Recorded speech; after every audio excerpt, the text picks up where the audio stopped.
अस्सलामुअलैकुम, जुम्मा मुबारक, नया दिन मुबारक। आप देख रहे हैं नया दिन। मैं हूं आपके साथ मोहम्मद शुएब और मैं हूं सिद्रा मीर। मेरी तरफ से भी जुम्मा मुबारक। आज चूंकि हज़रत अली का यौम विलादत है तो एक अच्छी बात हज़रत अली की जानिब से जब कही गई वो ये थी कि उन्होंने ये कहा कि ऐसी चीज़ को खूब जमा करो कि जिसको ना आग जलाए ना मिट्टी खाए। लोगों ने हज़रत अली से पूछा कि वो क्या चीज़ है, तो उन्होंने कहा कि नेकी और एहसान। तो ज़िंदगी में छोटी छोटी नेकियां शुएब और छोटे छोटे एहसान ऐसे होते हैं कि जो आखिरत तक हमारे काम आते हैं। बिल्कुल। अब बात चूंकि नेकियों की हो रही है, एहसान की, रात को मुझे थोड़ा लेट आर निकलना पड़ा किसी काम से और मैंने देखा एक ज़ख्मी कुत्ता आगे से आ रहा था। मैं परेशान हुआ कि इस कुत्ते को ज़ख्मी किसने किया, और उसी वक्त एक बड़ा सा पत्थर उस पर फिर मुझे उस तरफ जाता दिखाई दिया, पत्थर मारा गया उसको। तो लोग कुत्ते को अपने पास से भगाने के लिए जब पत्थर मारते हैं तो ये नहीं सोचते कि वो जानवर है, उसको भी दर्द होता है, उसको भी ज़ख्म आता है, और इस तरह का जो रवैया है इसको वाकई अब सोचने की ज़रूरत है कि हम क्यों इस तरह से करते हैं। चलिए जी, तो कुछ हमने अच्छी बात करने की कोशिश की और सीखने लायक बातें होती हैं, हमें सीखना चाहिए और अच्छी अच्छी बातें ज़्यादा करनी चाहिए। बढ़ते हैं आगे। लाहौर से खबर है हमारे पास, कब्ज़ा माफिया की जब हम बात करते हैं और सवाल ये होता है कि आखिर पुष्ट पनाही कौन कर रहा है। चूँकि जब भी कोई शिकार होता है कब्ज़ा माफिया का तो वो जाता है पुलिस के पास, वो जाता है थाने, वो चाहता है कि उसे इंसाफ मिलेगा। लेकिन जहाँ पर उसने जाना हो, जिससे उसने बात करनी, जहाँ पर अपनी रुदात सुनानी हो, मालूम ये होता है कि वो जो पुलिस वाला है वही मुलव्विस निकलता है उस मामले में। ऐसा ही कुछ मामला लाहौर में हुआ। पुलिस का थानेदार मुलव्विस निकला। एक बुजुर्ग शहरी था, उसको उस थानेदार ने झूठे मुकदमे में फंसाया, उसके घर पर कब्जा कराया। लेकिन फिर ये मामलात खुलकर सामने आए तो उस थानेदार को हवालात की हवा खानी पड़ गई। तो ये कहना चाहिए ना, यहीं पर इसका हिसाब किताब हो गया, यहीं पे हिसाब किताब हो गया। और कब्जा माफिया की पुश्तपनाही करने वाला पुलिस एहलकार निकला, ये बड़ी तशवीश की बात है। दिखाते भी हैं लोगों को कि क्या हुआ। नहीं, हम बात को दिखा रहे थे आपको फुटेज, लेकिन अभी चूंकि हमें फ़ौरन से आगे बढ़ना है, FATF की बात करनी लाजमी है यहाँ पर जनाब, क्योंकि FATF की रिपोर्ट में पाकिस्तान की तारीफ हुई है। 27 में से 24 नकात पर पाकिस्तान ने काम किया और ये पाकिस्तान की तारीफ हुई है। पाकिस्तान ने मरबूत हिकमत अमली के तहत काउंटर फाइनेंस टेररिज्म पर बेहतरीन काम किया है।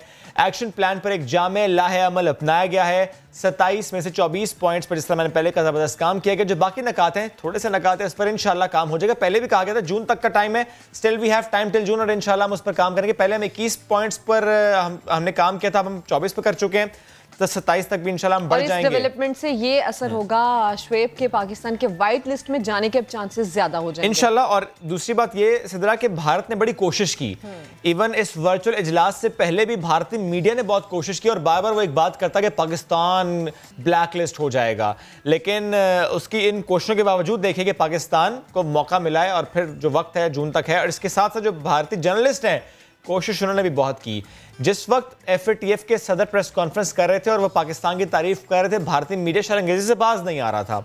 जो सहाफ़ी वहाँ पर मौजूद थे, जो इंडियन जर्नलिस्ट मौजूद थे, वो चीख चिल्ला रहे थे, वो बार बार ये बात कर रहे थे कि पाकिस्तान दहशतगर्दों की इमदाद करता है। लेकिन उन्हें उन मुंह की खानी पड़ी, उनको चुप कराना पड़ गया। किसको? सदर साहब को, यानी सदर FATF। उन्होंने भारतीय मीडिया को आईना दिखा दिया।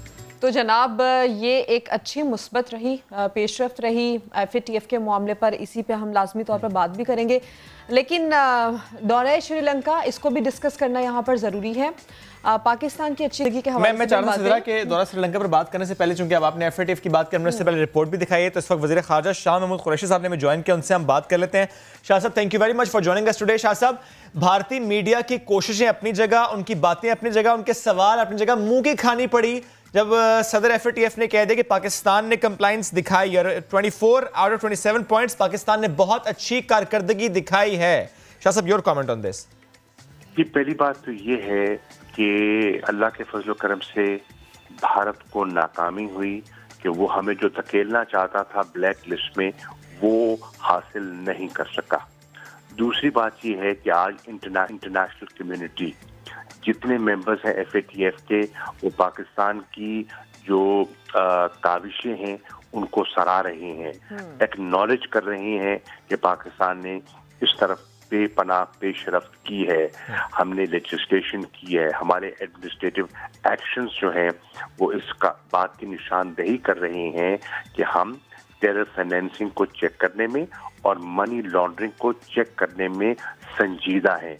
ये दूसरी बात। तीसरी चीज ये है कि जो असल चीज है वो ये है कि पाकिस्तान ने 27 में से आज वो खुद एक्नॉलेज कर रहे हैं कि 24 बेंचमार्क हमने मुकम्मल हासिल कर लिए हैं। अब याद रखिए, ये बेंचमार्क्स हासिल करने आसान ना थे, बहुत मुश्किल टारगेट्स दिए गए थे, बेंचमार्क्स बहुत हाई थे, उसके बावजूद 27 में से 24 हासिल हो गए और इंशाअल्लाह हमारी कोशिश है जो बकिया 3 रह गए हैं उन्हें भी हम जून तक हासिल कर लें। शाह साहब, जब FATF के सदर प्रेस कॉन्फ्रेंस कर रहे थे उस दौरान भी भारतीय जो मीडिया के सहाफ़ी हैं वो उसमें शरंगेजी करने की कोशिश करते रहे, ये कहने की कोशिश करते रहे, दहशतगर्दी के इल्ज़ामात लगाने की कोशिश करते रहे। ये कैसा रवैया है? क्या पाकिस्तान की जो मुस्बत पेशरफ्त है, पाकिस्तान की तारीफ है, वो भी बर्दाश्त करना भारत से मुश्किल हो रहा है? दो चीजें, पहली बात तो ये है कि पाकिस्तान ने जो कुछ किया, ये नहीं कि हमें इंटरनेशनल हमसे तवक्कुआत नहीं थी, इंटरनेशनल तवक्कुआत अपनी जगह, लेकिन पाकिस्तान ने ये सब कुछ अपने लिए किया है।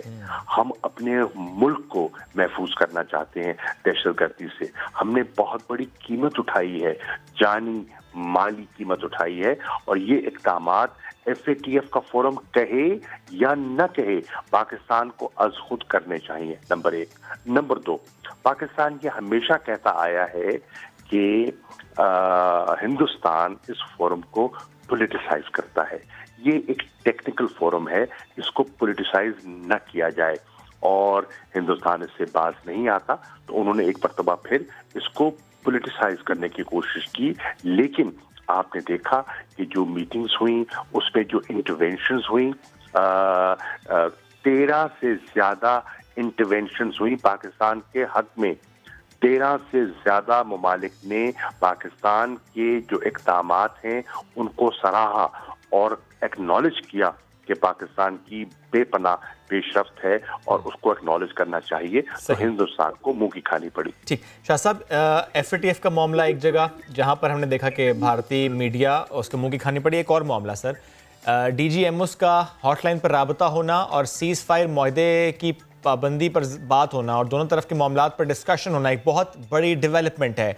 यूँ तो इसका खैर मकदम अमेरिका ने भी किया, ये बड़ी अच्छी डेवलपमेंट, लेकिन सर यहाँ पर भी भारत थोड़ी सी शरारतें कर रहा है। यहाँ पर भी उसका मीडिया थोड़ी शरारत कर रहा है, वो कह रहा है कि पहले से मामलात चल रहे थे और कुछ बातचीत हो रही थी जिसको मोईद यूसुफ साहब ने डिनाई भी किया है। शाह साहब, आपके पास क्या इन्फॉर्मेशन है, ये मामलात किस तरह से इस पॉइंट पर आए हैं? देखिए, मैंने भी वो ट्वीट देखा है, जो कुछ चीजें मंसूब की जा रही थी मोईद यूसुफ साहब के साथ, उन्होंने कैटेगोरिकल डिनायल किया है। ठीक है, तो अब वो चीज तो एक तरफ रह गई। ठीक, हमें जैसे कि DGISPR ने कहा कि ये एक मुस्बत कदम है, बिल्कुल, लेकिन we must not read too much into it. ठीक, तीसरी चीज ये है कि ये सीज फायर का जो हमारा एक अंडरस्टैंडिंग थी, ये 2003 में हमने तय की थी और हमने उसकी पाबंदी की थी। भारत उसमें खलल डालता रहा। 2008 में आपने देखा कि उसमें इजाफा शुरू हुआ, और जब ये सरकार आई, BJP की सरकार आई, तो उसमें बतदरीज इजाफा होता चला गया। इसलिए क्योंकि मकबूजा कश्मीर की सूरत हाल बिगड़ती चली गई, मामलात उनसे संभल नहीं रहे थे, और अंदरूनी मामलात से तवज्जो हटाने के लिए LOC पर जो है वायलेशंस में इजाफा किया जाता रहा, पाकिस्तान पर उंगलियां उठाई जाती रहीं। अब अगर उन्होंने इस पर नजरसानी का फैसला किया है और उससे सीज फायर होती है, तो हम उसको इसलिए वेलकम कर रहे हैं क्योंकि मासूम कश्मीरी उससे मुतासिर हो रहे थे, आम जाने सिविलियन पॉपुलेशन उससे हिट हो रही थी। देखिए, हमारी मजबूरी क्या है?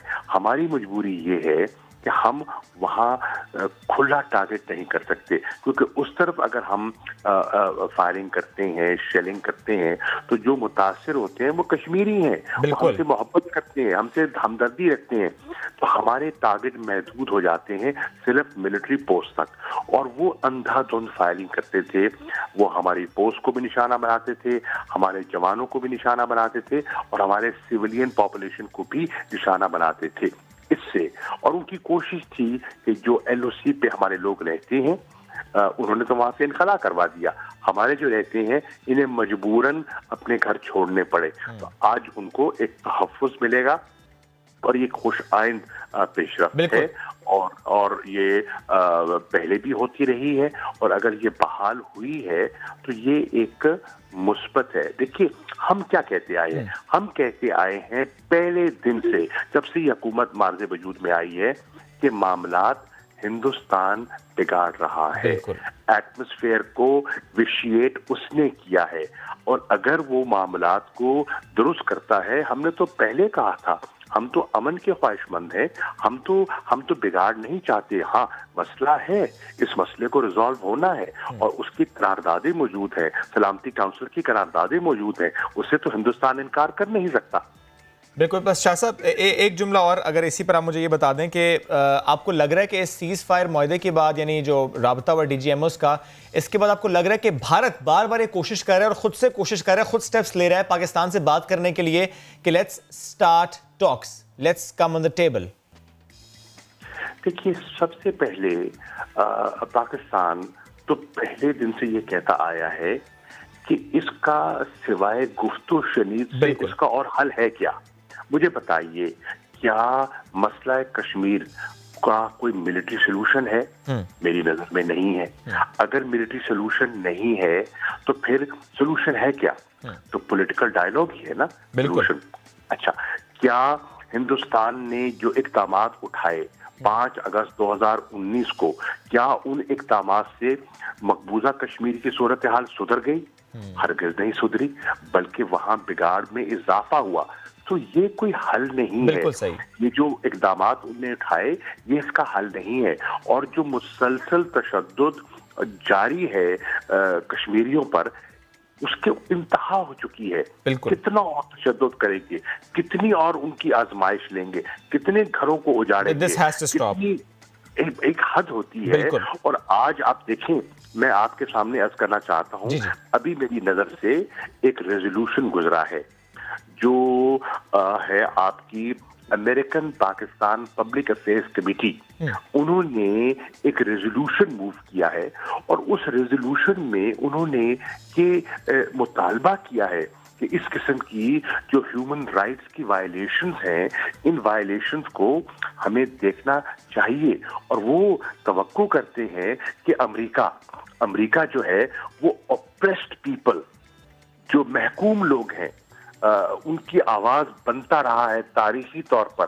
तो क्या आज कश्मीरी जो मजलूम है, उनकी आवाज उनको नहीं बनना चाहिए? ये सवाल उठता है। बिल्कुल बिल्कुल। शाह साहब, बहुत शुक्रिया, साथ मौजूद थे आप और हमसे गुफ्तगू का। एक तरफ हम देखते हैं भारत का रवैया, दूसरी तरफ हमारा फॉरेन ऑफिस हो, इमरान खान साहब हो, वो कोशिश ये कर रहे हैं कि दीगर ममालिक के साथ रवाबित स्ट्रॉन्ग हो, और इसका इसकी एग्जाम्पल जो रिसेंट दौरा श्रीलंका है वो है। एक और अहम मामला उसकी जानिब बढ़ती है।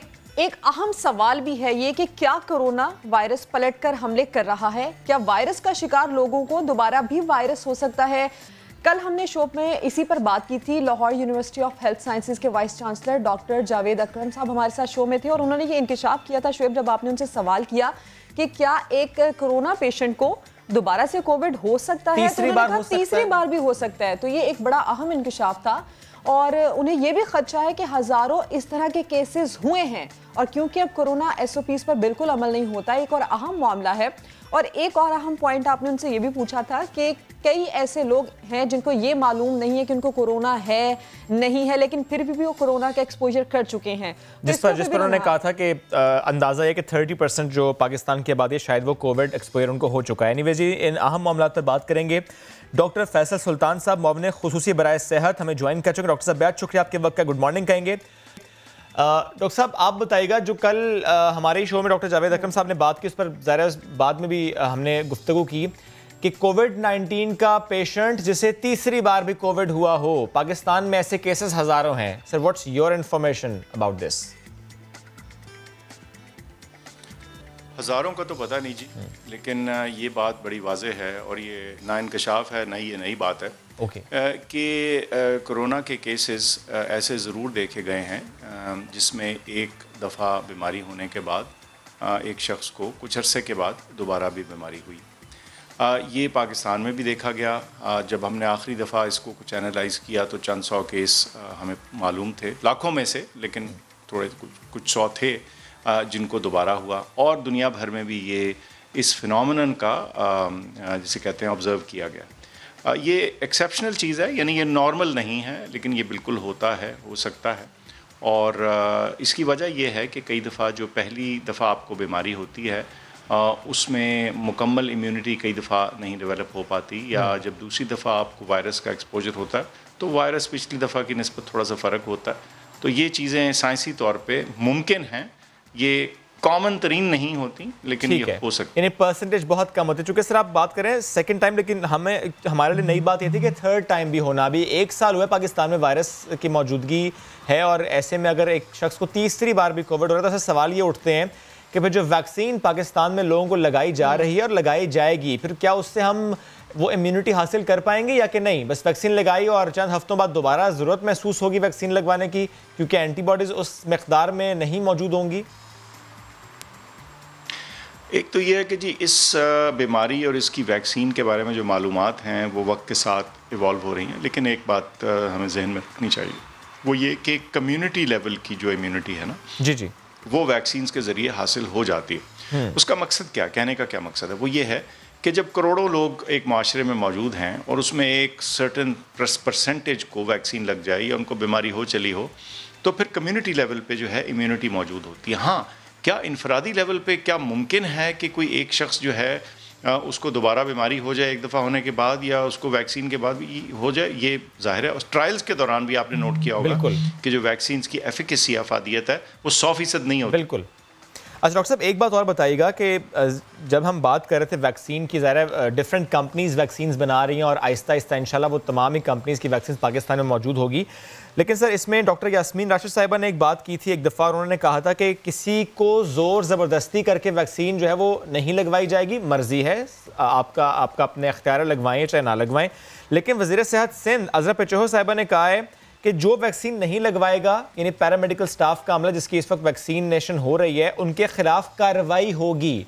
सर हुकूमत इस बारे में क्या राय रखती है? आप इस बारे में क्या राय रखते हैं कि ऐसा होना चाहिए, या ये वाकई अपने ऊपर है कि आप लगवाना चाहते हैं या कि नहीं? देखिए, कुछ सेक्टर्स में, और ये दोनों बातें अपनी अपनी जगह। अच्छा। बात यह है कि कुछ सेक्टर्स में, जैसे हेल्थ केयर सेक्टर है, जहां आपकी सेहत या बीमारी जो है वो ना सिर्फ आपको असरअंदाज कर रही है बल्कि उसके अलावा जो आपके मरीज़ हैं उन पर यह चीज़ असरअंदाज हो सकती है। तो हेल्थ केयर सेक्टर में इसको मैंडेटरी बनाना या इस पर बहुत ज़्यादा ताकीद करना या इस पर कोई डिसिप्लिनरी एक्शन करना अगर कोई वैक्सीन ना लगाए, वो कोई ऐसी अजब बात नहीं। तो इसलिए डॉक्टर अज़रा जो कह रही हैं बात हेल्थ केयर वर्कर्स के हिसाब से वो वजन। तो सर अब तक इसके बरक्स जो डॉक्टर यास्मीन बात कर रही थी वो अमूमी तौर पे बात कर रही थी, जनरल पॉपुलेशन। अच्छा, यानी सर मैं इसको ये समझूं कि अगर ऐसा है मामला है तो फिर इस वक्त तो कुछ केसेस सामने आए होंगे पैरामेडिकल स्टाफ के या डॉक्टर्स के, रिफ्यूजल सामने आए होंगे पाकिस्तान में। कोई ऐसे स्टैट्स भी हैं कि जिनको लगनी चाहिए थी इस फेज में वैक्सीन, लेकिन उन्होंने कहा हमें नहीं लगवानी? देखिए, ऐसे है कि जो अभी तक के अदाद-ओ-शुमार हैं, अब चंद हफ्ते हो चले हैं वैक्सीन को का इस्तेमाल होते, तो तकरीबन हमारा ख्याल था 4 लाख से ज़रा ज़्यादा front line health care workers हैं। उनमें से तकरीबन 1,40,000 से ज़्यादा लोगों को लग चुकी है वैक्सीन। बट इसका ये भी मतलब है कि अभी 3 लाख और लोग बाकी हैं। अब क्या ये वो आ नहीं चुक रहे या उनकी इसमें जो एक्सेप्टेंस में थोड़ी स्लोनेस है, ये ज़रूर मुमकिन हो सकता है। आउटराइट रिफ्यूज़ल इक्का दुक्का या चंद हैंडफुल ज़रूर हुए होंगे, लेकिन आम तौर पे लोग ज़रा थोड़ा देख भी रहे हैं। वो ज़रा इस चीज़ से वो भी हिचकिचाहट भी होती है, नई चीज़ है, वो कहते हैं अच्छा चलो हमारे दोस्त लगवा लें फिर हम लगवाएंगे। लेकिन सर मेरी उनसे तलकीन है, उनको तलकीन है। जी आप ये जो खुद बता रहे हैं कि एक्सेप्टेंस में स्लोनेस है, मेरी तलकीन है कि ये ज़रूर लगवाई जाए, ज़रूर लगवाई जाए।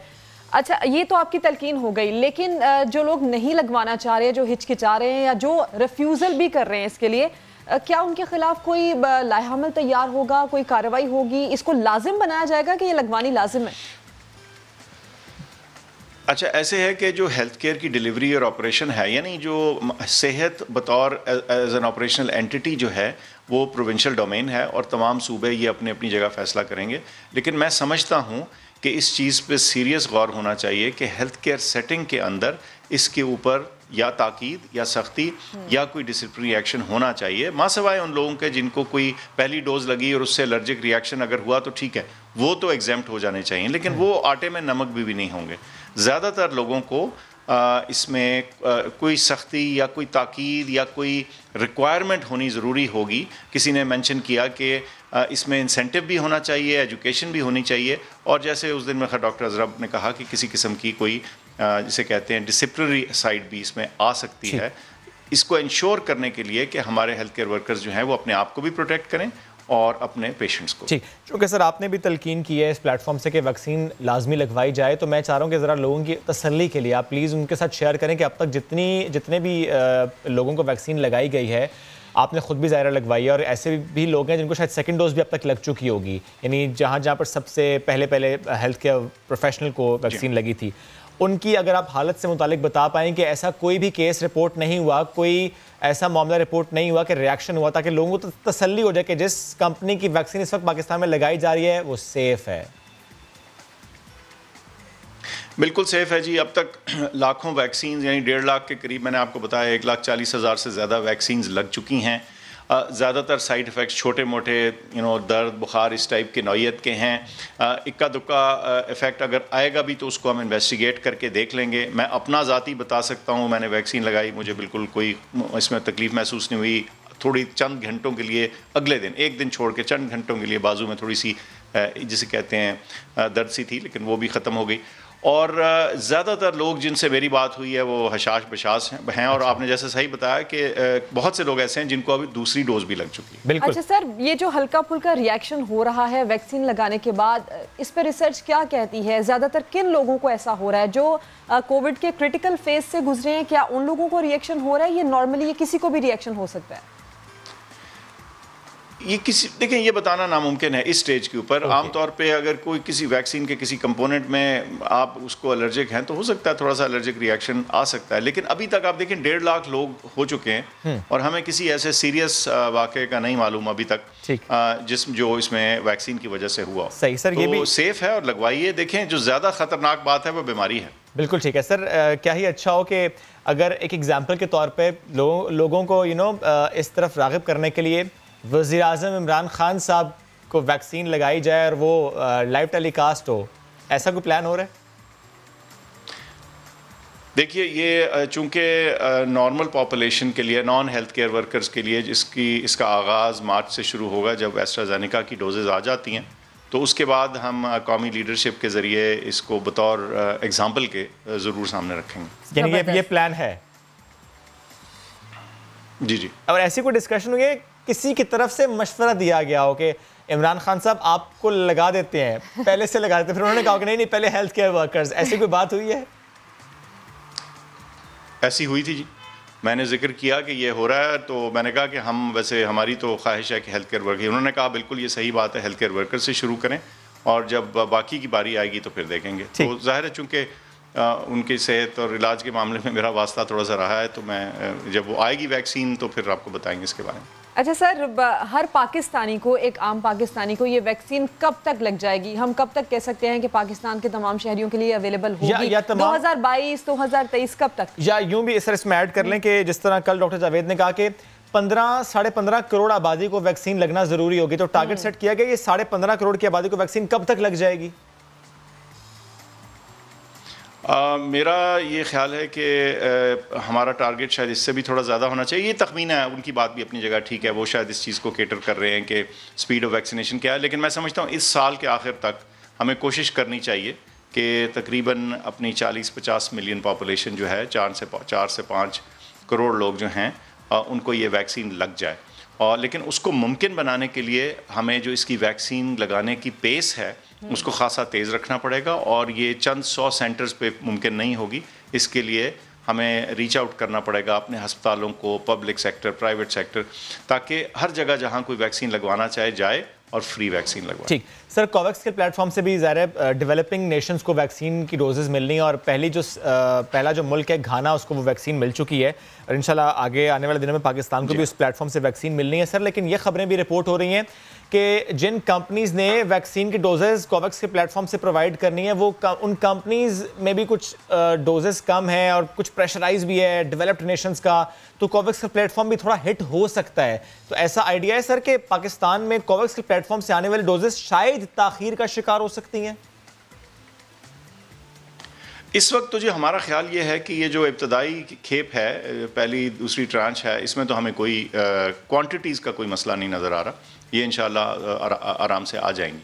अगर आइंदा कभी हमें इस किस्म का कोई गैप दिखता है तो देखिए, आपने जैसे खुद ही शुरू में फरमाया शो के कि एक से ज़्यादा हमारे पास ऑप्शंस और सोर्सेज हैं और वो हम ख़रीद लेंगे अगर हमें ज़रूरत पड़ी। तो इसको ये नहीं होगा इंशाल्लाह कि वैक्सीन नहीं होगी और लोग लगवाने को तैयार होंगे। हमें दोनों चीज़ों पर नज़र रखनी है, लोगों को समझाना है। एट दिस पॉइंट हम खरीदने की तरफ नहीं जा रहे, हमें ज़रूरत महसूस नहीं हो रही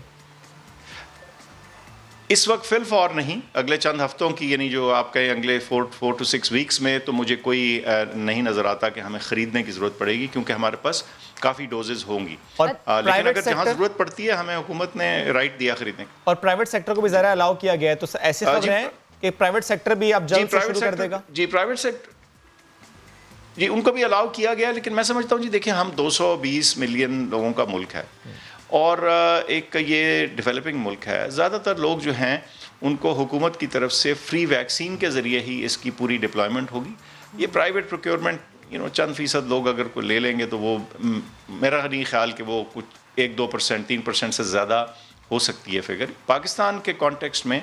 और आप दुनिया भर में देखें कि इस तरह की पब्लिक हेल्थ इनिशिएटिव के लिए जो वैक्सीन का मेन थ्रस्ट होता है वो गवर्नमेंट की तरफ से होता है। अच्छा, ये आपने गवर्नमेंट की बात की सर, लेकिन ये जो वैक्सीन की खरीदारी का मामला है, सूबाई सतह पर अक्सर सूबों की जानिब से पिछली बार ये गिले शिकवे सामने आए कि खुद मुख्तारी का ये मामला है। क्या सूबाई सतह पर भी सूबों को ये इजाज़त होगी कि वो भी अपने अपने सूबे के तहत वैक्सीन खरीदने की कोशिश करें, वो भी वैक्सीन खरीद पाएँ? बिल्कुल है, कोई इसमें रुकावट नहीं है। हम तो सिर्फ ये कह रहे हैं कि इस वक्त चूंकि गवर्नमेंट के उससे आ रही है तो ये मौजूद है, लेकिन अगर कोई भी सूबा इसको टॉप अप करने के लिए या अपने प्लान्स को फर्दर एक्सटेंड करने के लिए और वैक्सीन ख़रीदना चाहे तो उनके ऊपर कोई ममानियत नहीं है। इस वक्त मसला सिर्फ यह है कि ग्लोबली इसकी अवेलेबिलिटी ऐसी आसान नहीं कि सब नेशनल या प्राइवेट एंटिटीज़ किसी लार्ज क्वांटिटी में जाके वैक्सीन खरीद पाएं। ठीक है, यानी वो आसानी इसी तरीके से है कि वो वफाकी हुकूमत के ज़रिए वैक्सीन आएगी, क्योंकि उससे तेज़ आ नहीं सकती वैक्सीन की डोजेज़, उससे जल्दी आ नहीं सकती। Exactly. Thank you very much sir, साथ मौजूद थे आप और हमसे गुफ्तगू कर रहे हैं वैक्सीन से मुताल्लिक, और आपने खुद वैक्सीन लगवाई है और लोगों ने अब तक वैक्सीन लगवाई। 1 लाख से भी प्लस लोग पाकिस्तान के हैं जिनको वैक्सीन लग चुके हैं। अल्हम्दुलिल्लाह कोई कॉम्प्लिकेशन सामने नहीं है। तो इस प्लेटफॉर्म से भी हम कहते हैं कि जिसका नंबर आता जा रहा है वैक्सीन लगवाते जाए, चूंकि ये वैक्सीन लगना बहुत ज़रूरी है। बिल्कुल, वैक्सीन लगना ज़रूरी है, क्योंकि एक बात डॉक्टर फैसल सुल्तान ने बड़ी अहम की कि इस वैक्सीन से ज़्यादा खतरनाक बीमारी है। तो बीमारी को मद्देनजर रखते हुए कॉम्प्लिकेशन क्या है, थोड़ा सा दर्द हो जाना, बुखार हो जाना, वो तो बच्चों को भी वैक्सीन लगती है तो बुखार हो जाता है और इंजेक्शन लगने के बाद ऐसा अक्सर हो जाता है, आमतौर पर भी हो जाता है। नाजरीन, एक और अहम मामला NA-75 डस्का ज़िमनी इलेक्शन जो कि कल के रोज कलअदम करा दिए गए, एक अहम डेवलपमेंट थी। 18 मार्च को अब दोबारा पोलिंग के अहकाम दिए गए हैं।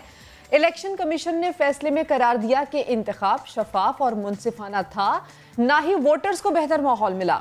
फराइज से गफलत पर कमिश्नर गुजरांवाला और RPO को ओहदे से हटाने का हुक्म दिया गया है। दूसरी जानिब PTI ने पूरे हल्के में री इलेक्शन को सुप्रीम कोर्ट में चैलेंज करने का फैसला कर लिया। ये एक अजीब सी बात थी, वो इसलिए शुएब के पहले तो PTI की जानिब से खुले दिल से ये ऑफर की गई कि री पोलिंग करवा लेते हैं 20 पोलिंग स्टेशन पर जहां पर तहफ्फुजात है, लेकिन अब जब री इलेक्शन होने का फैसला सामने आ गया तो PTI ने इस फैसले को चैलेंज कर दिया। ना सिर्फ चैलेंज किया बल्कि ये कहा कि सुप्रीम कोर्ट में वो पिटीशन दायर करेंगे और उसके बाद जो फैसला होगा उसके बाद मुस्लिम लीग नून क्या कानूनी कार्रवाई करती है। तो इस तरह से हो सकता है कि ये मामला और ताखीर का शिकार हो। इस पर रिपोर्ट आपको दिखाते हैं।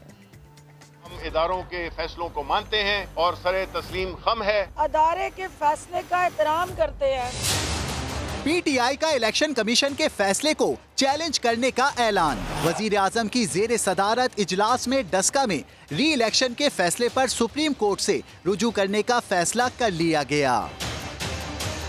फिरदौस आशिक अवान ने फैसले पर तहफ़्फ़ुज़ात का इजहार और तमाम कानूनी ऑप्शन इस्तेमाल करने का ऐलान किया। उनका कहना था कि फातेह उम्मीदवार को हक़ नुमाइंदगी से रोकना समझ से बालातर है। इलेक्शन कमीशन का फैसला जो है कल के झूठी राजकुमारी के बयाने की मौत साबित हुआ। कानूनी चाराजोई का हक भी रखते हैं। शिबली फराज का कहना था कि साबित हो गया कि इलेक्शन कमीशन पर कोई दबाव नहीं था। ये शिकस्त है उस माइंडसेट की जो कि अपने लिए जब फैसले उसके हक में आए तो वो उसको सही समझता है और मानता है, लेकिन जब वही इदारे इनके खिलाफ फैसला करें उसको ये नहीं मानते। शिबली फराज ने कहा कि मुस्लिम लीग नून ने 23 पोलिंग स्टेशंस पर री पोलिंग का मुतालबा किया था। उनके दौर में जिन इंतखाबात में फायरिंग हुई उस मामले को भी उठाएंगे। तो जनाब ये NA 75 डस्का ज़िमनी इलेक्शन, इसमें क्या कुछ हुआ, आगे क्या कुछ हो सकता है, इसी पर बात करने के लिए मुस्लिम लीग नून के रहनुमा राना सनाउल्लाह साहब हमारे साथ मौजूद हैं। राना साहब शुक्रिया आपके वक्त के लिए। राना साहब ये बताइए, NA 75 डस्का का ज़िमनी इंतखाब तो हो गया कलअदम, इससे पहले फैसला जब नहीं हुआ था तो PTI ने तो जश्न मनाने का इरादा कर रखा था। क्या मुस्लिम लीग नून अब इसको अपने मौकिफ की जीत समझती है कि मुस्लिम लीग नून को एक चीज पर तहफ़्फ़ुज़ात का इजहार था, अब उसको समझा गया, माना गया, अब लगता है आपको कि आपके मौकिफ की जीत है ये? पाकिस्तान मुस्लिम लीग नून इस फैसले को न सिर्फ अपनी जीत बल्कि अवाम की जीत समझती है और वो ये समझती है कि ये मियाँ नवाज शरीफ का जो बयानिया है कि वोट को इज्जत दो, अवामी मैंडेट को तस्लीम करो, तब्दील ना करो, उसकी अमली शक्ल जो है ये सामने आई है। और आज इलेक्शन कमीशन ने भी इस फैसले के ज़रिए से वोट को इज्जत देने का जो है वो फ़ैसला किया है। अब वोट चोर जो हैं वो जश्न मनाने की तैयारियां करते रहेंगे। अब कोई वोट चोर, वोट पे डाका डालने वाला जो है वो कोई जश्न जो है वो नहीं मना सकेगा और ये फ़ैसला एक संगे मील साबित होगा वोट को इज्जत और फ्री और फेयर इलेक्शन के रास्ते। अच्छा राना साहब, लेकिन तहरीक इंसाफ तो इस फैसले को चैलेंज करने का इरादा रखती है। सुप्रीम कोर्ट में पिटीशन दायर की जाएगी। कानूनी जंग का जवाब देने की क्या तैयारी है नून लीग की? जी इंशाअल्लाह ताला हमारा लायर विंग बड़ा मजबूत है और हमारे वकला जो हैं वो पूरी तरह से जो है वो इसकी तैयारी भी करेंगे, इसका जवाब भी देंगे। लेकिन मेरा अपना ये ख्याल है कि इलेक्शन कमीशन का ये फ़ैसला इतना मजबूत है, इसमें इतने दलाइल और इसमें इतना मेरिट है कि ये अपील जो है ये इल्ज़ामी खारिज हो जाएगी। इसको शायद इस काबिल भी न समझा जाए कि इसके ऊपर फरीक सानी को नोटिस दे के इसके ऊपर समाअत की जाए। राना साहब वैसे लगता क्या है आपको, PTI का कानूनी ऑप्शन का इस्तेमाल करना, ये फैसला करना इलेक्शन में डिलेइंग टैक्टिक्स तो नहीं है ताकि मामला थोड़ा और वक्त ले और लंबा और तावील हो जाए? जी मेरा ख्याल है कि अगर वो इस किस्म के का रास्ता इख्तियार करते हैं तो उनकी जो है वो कोशिश यही होगी कि वो जो है इसमें ताख़ीर करें और उसके बाद फिर उस इलाके में बेतहाशा डेवलपमेंट और पैसा खर्च करके, जिन्हें करप्ट बेयर्स कहा जाएगा, तो वोट को विन ओवर करने या सीट को जीतने की कोशिश करें। अच्छा राना साहब, जिस वक्त मरियम नवाज़ ने तकरीर करते हुए कहा था कि री पोलिंग होनी चाहिए उन पोलिंग स्टेशन पर जहाँ से मुतालिक तहफ़्फ़ुज़ात हैं, और उसके बाद खान साहब ने ट्वीट किया और उन्होंने अपने उम्मीदवार को हिदायत जारी की कि उन 20 पोलिंग स्टेशन पर री पोलिंग होनी चाहिए, लेकिन अब वो पूरा का पूरा फैसला चैलेंज करने जा रहे हैं पाकिस्तान तहरीक इंसाफ़ी गवर्नमेंट। तो इमरान खान साहब का वो ट्वीट, इमरान खान साहब का जो बयानिया था, आपको लगता है कि उनकी पार्टी जो है वो उसको अपोज कर रही है? ये उनका यू टर्न है, वो हर मामले में इसी तरह से करते हैं, कहते कुछ है करते कुछ है। अगर वो समझते हैं कि इसमें गड़बड़ हुई है तो वो 20 पोलिंग स्टेशन के ऊपर इलेक्शन करवाने को तैयार थे, तो अब फैसला आ गया इलेक्शन कमीशन का, अब रीपोल का फैसला है और रीपोल को वो तस्लीम करें। लेकिन राना साहब, ये सिस्टम क्या है, ये मामला क्या है कि जो जमात जीत रही होती है उसको इलेक्शन कमीशन पर एतमाद होता है और जो हारती है वो धांधली का इल्ज़ाम लगा देती है, ये क्या होता है? देखिए, फ्री कैन तो ऐसा करते ही हैं, एक दूसरे पे भी इल्ज़ाम लगाते हैं, अदारों पे भी इल्ज़ाम लगाते हैं, लेकिन ये पहली मरतबा हुआ है कि इलेक्शन कमीशन ने इल्ज़ाम लगाया है। इलेक्शन कमीशन ने कहा है कि मेरा अमला अगवा हुआ है। इलेक्शन कमीशन ने कहा है कि हमारे प्रिजाइडिंग ऑफिसर जो हैं वो हमें नहीं मिल रहे। इलेक्शन कमीशन ने कहा है कि ये रात भर जो है ये रिज़ल्ट तब्दील करके जो है वो सुबह लेके आए हैं। ये बिल्कुल एक डिफरेंट जो है वो सूरत हाल है। और अगर इलेक्शन कमीशन जो है वो इतना मुतहर्रक हो गया है और अल्लाह करे कि वो कायम भी रहे और मज़ीद जो है वो इसमें बेहतरी आए, तो फिर सवाल ही पैदा नहीं होता किसी जमात को भी या किसी पार्टी को भी शिकायत की जो है वो है। सनाउल्लाह साहब साथ मौजूद थे, आप बेहद शुक्रिया। यहाँ पर ये कहना भी लाजिम है कि मरियम नवाज़ ही ने एक बात की थी, उन्होंने कहा था मालूम होता कि इंतखाबात खूनी होंगे या ये ज़िमनी इंतखाब खूनी होगा तो वो सीट कुर्बान कर देती हैं। अगर ये मालूम अब हो जाए कि आइंदा आने वाले दिनों में जो इंतखाब यहाँ पर दोबारा होना है वो फिर कहीं खूनी तो नहीं होगा, तो क्या मरियम नवाज़ पीछे हटेंगी, PMLN पीछे हटेगी या नहीं, ये एक अहम सवाल है। लेकिन इसके साथ साथ सेनेट इंतखाबात से मुतालिक भी बात कर लेते हैं कि सेनेट इंतखाबात से पहले क्या पंजाब में मुफाहमत हो गई है? तमाम उम्मीदवार बिला मुकाबला कामयाब हो गए हैं। PTI और नून लीग के तीन उम्मीदवार जनरल सीट्स पर सेनेट में पहुंच गए हैं। टेक्नोक्रेट और खवातीन की नशिस्तों पर भी दोनों जमातों को इक्वल शेयर मिला है। इलेक्शन कमीशन ने उम्मीदवारों की कामयाबी का नोटिफिकेशन जारी कर दिया। तो ये क्या वाकई मुफाहमत हो गई है? रिपोर्ट देखते हैं, फिर डिस्कशन करेंगे। अब ये सोच रहे हैं कि सेनेट के ऊपर हमारे लोगों को खरीद के किसी तरह अपने ज्यादा सेनेटर ले आए। एक तरफ पाकिस्तान की अवाम है, एक तरफ ये डाकू का माफिया। जीत पाकिस्तान की होगी। अब तुम नवाज शरीफ से जितना चाहे NRO मांगो, तुमको NRO नहीं मिलेगा। अगर एक भी सीट मुस्लिम लीग नून को सेनेट की नहीं मिलती, ना मिले। एक तरफ मुखालिफत की इंतहा, एक दूसरे को चोर लुटेरे के अलक़ाबात। अल्लाह ताला इमरान खान जैसे मोहलिक मर्ज से 22 करोड़ अवाम को जल्दी निजात अता फरमाए। सेनेट के इंतखाबात में PTI की असलियत सामने आ चुकी है। पैसे की सियासत PTI कर रही है। इमरान खान साहब माफियाज के लीडर हैं। PTI ने बाजार सजाया हुआ है। दूसरी तरफ मुफाहिमत की इब्तिदा, पंजाब में नून लीग, PTI और पीपल्स पार्टी एक पेज पर आ गई। सेनेट इलेक्शन में एक दूसरे के लिए मैदान खाली छोड़ दिया। तमाम उम्मीदवार बिला मुकाबला मुंतखब हो गए। इलेक्शन कमीशन के मुताबिक जनरल नशिस्त पर नून लीग के अफनानुल्लाह खान, साजिद मीर और इरफान सिद्दीकी कामयाब हुए। PTI के ओन अब्बास, एजाज चौधरी और सैफुल्लाह नियाजी की सीट भी पक्की हो गई।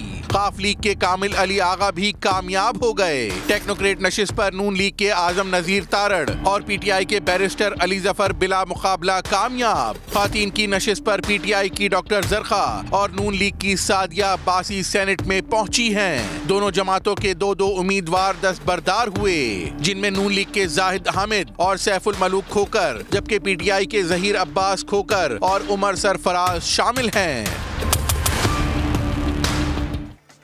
तो जनाब, ये हुआ क्या है? एक जानिब तो इतने इल्ज़ामात, इतनी तनकीद, दूसरी जानिब इतने आराम से, इतनी सुलह सफाई से मामला कैसे हुआ? रहनुमा तहरीक इंसाफ उस्मान बसरा साहब हमारे साथ हैं।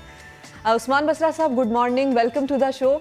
एक जानिब तो सारा दिन मीडिया टॉक्स में, प्रेस कॉन्फ्रेंस में एक दूसरे को चोर इल्ज़ामात और ये सब कुछ, दूसरी जानिब में इतनी मुफाहमत, इतनी बारीकी से, सुलह सफाई से, ये सब कुछ क्या हुआ है? बिस्मिल्लाहिर्रहमानिर्रहीम। सिद्रा, आपका बहुत शुक्रिया। देखिए, जो सेनेट का इलेक्शन है उसके मैकेनिज़्म को समझने की ज़रूरत है। ये प्रोपोर्शनेट रिप्रेजेंटेशन है। इसमें हम जितने भी पंजाब से जिसकी भी आप बात कर रहे हैं, जितने भी हमारे लोग सेनेट के लिए अप्लाई करते हैं, तो उसके लिए एक प्रोपोर्शनेट रेशो रखती जाती है कि कितने हमारे MPs यानी पंजाब असम्बली में कितने एक पार्टी के मेंबरान हैं और कितने उनके सेनेटर मुंतखब हो सकते हैं। अगर उस तादाद से ज़्यादा कुछ लोग एप्लीकेशंस लेके आ जाते हैं तो फिर इलेक्शन हो जाता है। लेकिन इसमें थोड़ी सेंस प्रिवेल किया है कि दोनों तरफ से जो एक्स्ट्रा कैंडिडेट्स थे उन्होंने विड्रॉ कर लिया है। इसमें किसी भी लेवल के ऊपर कोई जमातों के ऊपर कोई डायलॉग नहीं हुआ है, कोई किसी किस्म की बात नहीं हुई है। लेकिन इसके बावजूद क्योंकि एक जो बार बार प्राइम मिनिस्टर इमरान खान भी कह रहे हैं, जो हमारी पार्टी का भी मौक़िफ़ रहा है हमेशा से, कि पाकिस्तान के ऐवान बाला को ख़रीदो फ़रोख्त और ज़मीर की मंडियों की तजारत से दूर लेके जाएँ।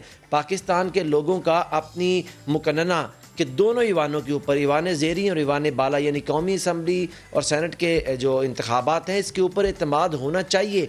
हमने एक बड़ी लंबी स्ट्रगल की है प्राइम मिनिस्टर इमरान खान ने, और आपको याद होगा कि पाकिस्तान के अंदर ये खरीदो फरोख्त का बाजार तो बड़े अरसे से जारी है, कभी किसी ने आज तक इसके ऊपर बात नहीं की। अब बंद हो गया सर? किसी हुकूमती पार्टी ने तो जी अब बाजार बंद हो गया सर इस पंजाब के इंतखाबात के बाद, हम कह सकते हैं? जी, ये सारा जो आपके सामने ये एक स्मूथ प्रोसेस हुआ है जिसके अंदर आप कोई बोलियां नहीं लगी हैं। बाकी जगहों पर भी ऐसा एक्सपेक्ट कर रही है गवर्नमेंट सर? दोबारा कहिएगा सर। बाकी जगहों पर भी सर ऐसा एक्सपेक्ट कर रहे हैं कि कहीं पर जोड़ तोड़ नहीं होगा, कहीं पर मुलाकातें नहीं होंगी, कहीं पर पैसा नहीं चलेगा, इसी तरीके से हो जाएगा आराम से, सुकून से?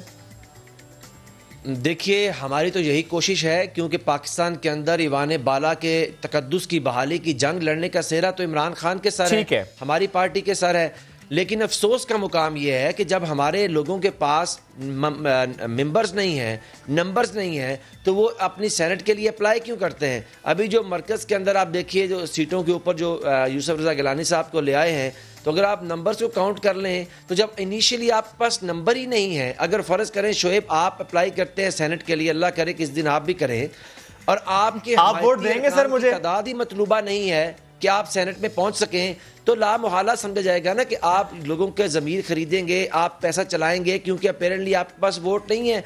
तो हमें इस जो रवैया है इसकी बेखनी करनी है। लेकिन और प्राइम मिनिस्टर इमरान खान और गिलानी साहब को तो ये एज मिल रहा है ना कि वो पीडीएम के मुश्तरका उम्मीदवार हैं।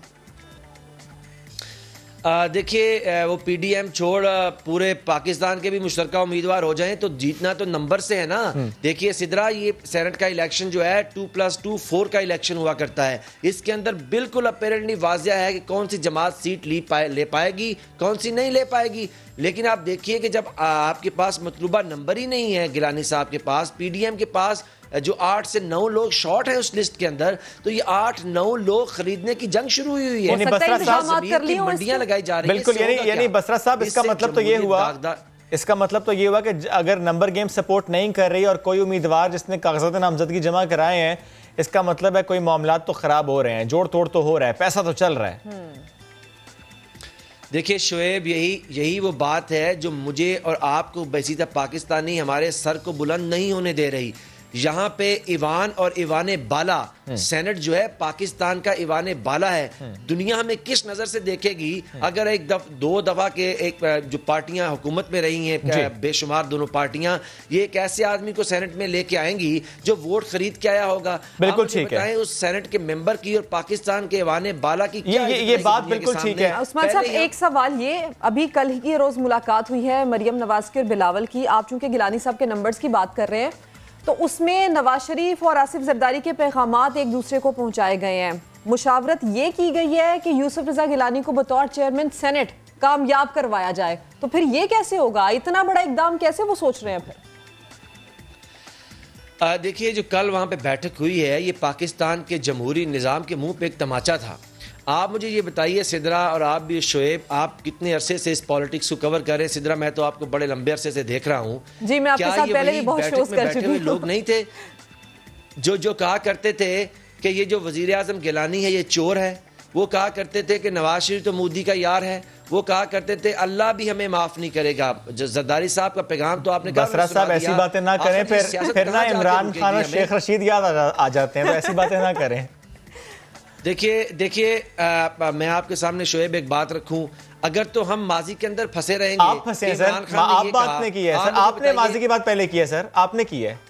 जी, मैं आपको उसी की दलील के तौर पे ये बात करने लगा हूं कि देखिए इमरान खान का और जो शेख रशीद है, शेख रशीद ने हमारी पार्टी की और प्राइम मिनिस्टर की बात को एक्सेप्ट करते हुए अपने हमारे साथ चले हैं। हमको नजरिया वो भी चल रहे हैं सर आपस में सर, तो माजी में जाने का फायदा नहीं है सर, आप भी अंडरस्टैंड करते हैं फायदा नहीं सर। Let's move ahead. हाँ उस्मान साहब, ये जो माजी की बातें ना, अब इसको आप छोड़ दें। पीडीएम जो आज इकट्ठे होकर बैठी है, वो कल के बयानात अगर आप तो उस पे नहीं जाते। मुझे लेट्स मूव अहेड सर। मैं आ जाता हूं, चूंकि आपने बात की इदारों की तकरीम की, आपने बात की इदारों की इज्जत की, और आपने बात की इदारों की खुद मुख्तारी की। इदारे इंडिपेंडेंट होते हैं, इदारे मजबूत होते हैं, मजबूत बनाए जाते हैं, मजबूत बनना चाहिए। इलेक्शन कमीशन भी हमारा इदारा सर मजबूत इदारा है। इलेक्शन कमीशन का फैसला 10 में होगा दोबारा इंतखाब। सर पहले इमरान खान साहब ने ट्वीट की कि उम्मीदवार से कह रहे हैं कि 20 पोलिंग स्टेशन पर दोबारा इंतखाब होना चाहिए, लेट्स सपोर्ट दिस।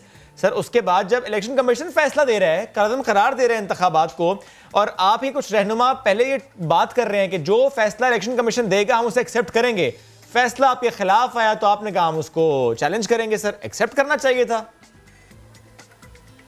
अच्छा शोएब, मैं ये चाहूंगा कि आप मुझे सिर्फ 1 से 2 मिनट दीजिए, ताकि अभी आपने राना सनाउल्लाह साहब भी यहाँ पे आके बात करके चले गए। देखिए मसला ये है कि पाकिस्तान के अंदर इदारों की तकरीम और ख़ुद मुख्तारी की जंग लड़ी किसने है? इमरान खान ने लड़ी है।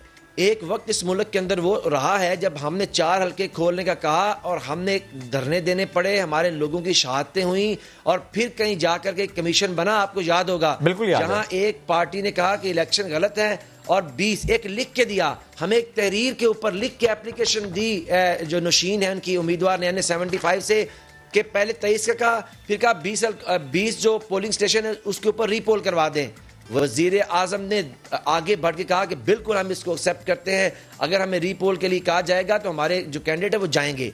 तो इदारों की तकरीम की और इलेक्शन की शफाफियत का अमली तौर पर तो इमरान खान दाई निकले। सर आपके अपने रहनुमा नहीं मान रहे ना सर, उन्होंने जिस वक्त कहा 20 पोलिंग स्टेशंस पर री इलेक्शन, आपके अपने उम्मीदवार ने कहा कि मैं दिल से कबूल नहीं करता, लेकिन इमरान खान ने कहा मैं मानता हूं।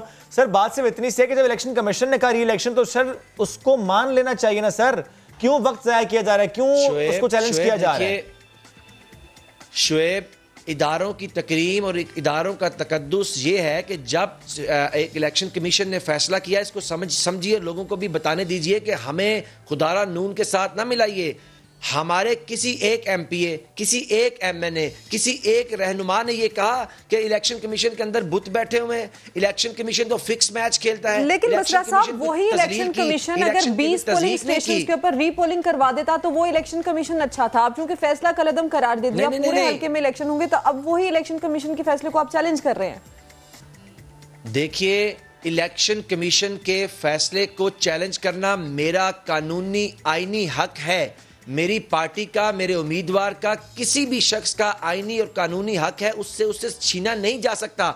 लेकिन इदारों का तकद्दुस और तकरीम यह है कि इलेक्शन कमीशन ने फैसला किया 4 दिन पहले, ये जो पाकिस्तान की सियासत की मकरूहात हैं, जो अभी आप थोड़ी देर पहले मुझसे बोल के चले गए हैं, 3 दिन पहले परवेज रशीद के कागजात इलेक्शन कमीशन ने रिजेक्ट किए हैं, और इसी मरियम ने कहा कि ये फिक्स मैच खेल रहे हैं। इसी मरियम ने तस्दीक की इस इलेक्शन कमीशन की। आपको ये फैसला इसलिए नहीं हजम हो रहा, आपको ये फैसला इसलिए नहीं हजम हो रहा क्योंकि इस फैसले का हो जाना मुस्लिम लीग नून अपनी जीत समझ रही है, उनके मौकिफ की जीत समझ रही है। एक बात और बस साहब, इस पर भी कमेंट कर दीजिएगा कि ऐसे वक्त में जब फैसला आता है, अली जैदी साहब का एक ट्वीट भी आता है, कोई मंजूर नजर शख्स हारा होगा तभी ऐलान हुआ खेल दोबारा होगा। ये ट्रक के पीछे लिखा हुआ था, शेर ट्रक के पीछे लिखा हुआ था या शर्ट के पीछे लिखा हुआ था? अली भाई ने आपके समा के टीवी ने ही इसको चलाया था, और मैंने आपका वो स्क्रीनशॉट लेके अली भाई से सोशल मीडिया पे पूछा भी था अजराह मजाक कि ये आपने क्या कहा है। देखिए मसला क्या है, आज पाकिस्तान के अंदर इमरान खान वजीर आजम है। हमने ये मसला 24 साल पाकिस्तान के इदारों की बहाली, खुद मुख्तारी और तकरीम की जंग लड़ी है। इलेक्शन कमीशन ने जो फैसला दिया है, हमारी नज़र में वो अपनी पावर से वो एक्सटेंड किया है उन्होंने। इसके बावजूद शोएब, मेरी पार्टी के किसी आदमी ने, बशमूल मेरे किसी एमपी एमएनए से लेके किसी स्पोक्स पर्सन ने, किसी आदमी ने किसी लेवल सर ये फैसला आने से पहले भी आपकी राय ये थी, ये फैसला आने से पहले भी इलेक्शन कमीशन के मुतालिक राय आपकी ये थी, या उस वक्त राय ये थी कि जो फैसला आएगा कबूल करेंगे, इंडिपेंडेंट इलेक्शन कमीशन? देखिए शोएब, हमने उनके फैसले को कबूल किया है, लेकिन आप अंडरस्टैंड करें कि किसी भी फैसले के खिलाफ उसकी अपील में जाना, जिसका हक मुझे कानून ने दिया है, आइन ने दिया है, ठीक है, ठीक है, हक को एक्सरसाइज करना चाह रहे हैं, बिल्कुल ठीक है, ज़ाहिर हक है आपका सर, कीजिए। लेट्स सी आगे चलकर इस मामले में क्या होता है। उस्मान बसरा साहब, थैंक यू वेरी मच, साथ मौजूद थे आप। क्विक ब्रेक का वक्त हुआ, वापस आएंगे, स्टे विद अस।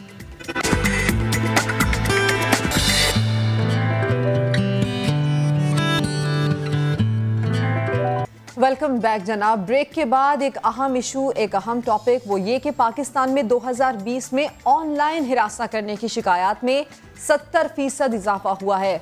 मुल्क में सारिफिन के डिजिटल हुकूक पर नजर रखने वाली गैर सरकारी तंजीम डिजिटल राइट्स फाउंडेशन के मुताबिक ज़्यादातर केसेस ब्लैकमेलिंग और भत्ताखोरी से मुतालिक थे, जो कुल वाक़यात का 33% बनते हैं। इनमें अक्सर केसेस में फ़र्द की ज़ाती मालूमात, तस्वीर या नफ्सियाती जोड़ तोड़ का इस्तेमाल करके डराने, धमकाने या कोई मुतालबा पूरी करने की कोशिश की गई है। इसी पर बात करेंगे। एग्जीक्यूटिव डायरेक्टर DRF निगत दाद साहब ने हमें ज्वाइन किया। Nigat, good morning and welcome to the show. Nigat, ये जो फिगर अभी जिस तरह सिद्रा ने भी शेयर की, ब्लैकमेलिंग और भत्ताखोरी से मुतालिक जो वाक़यात रिपोर्ट में 33%, ये it's a huge figure, it's a big figure.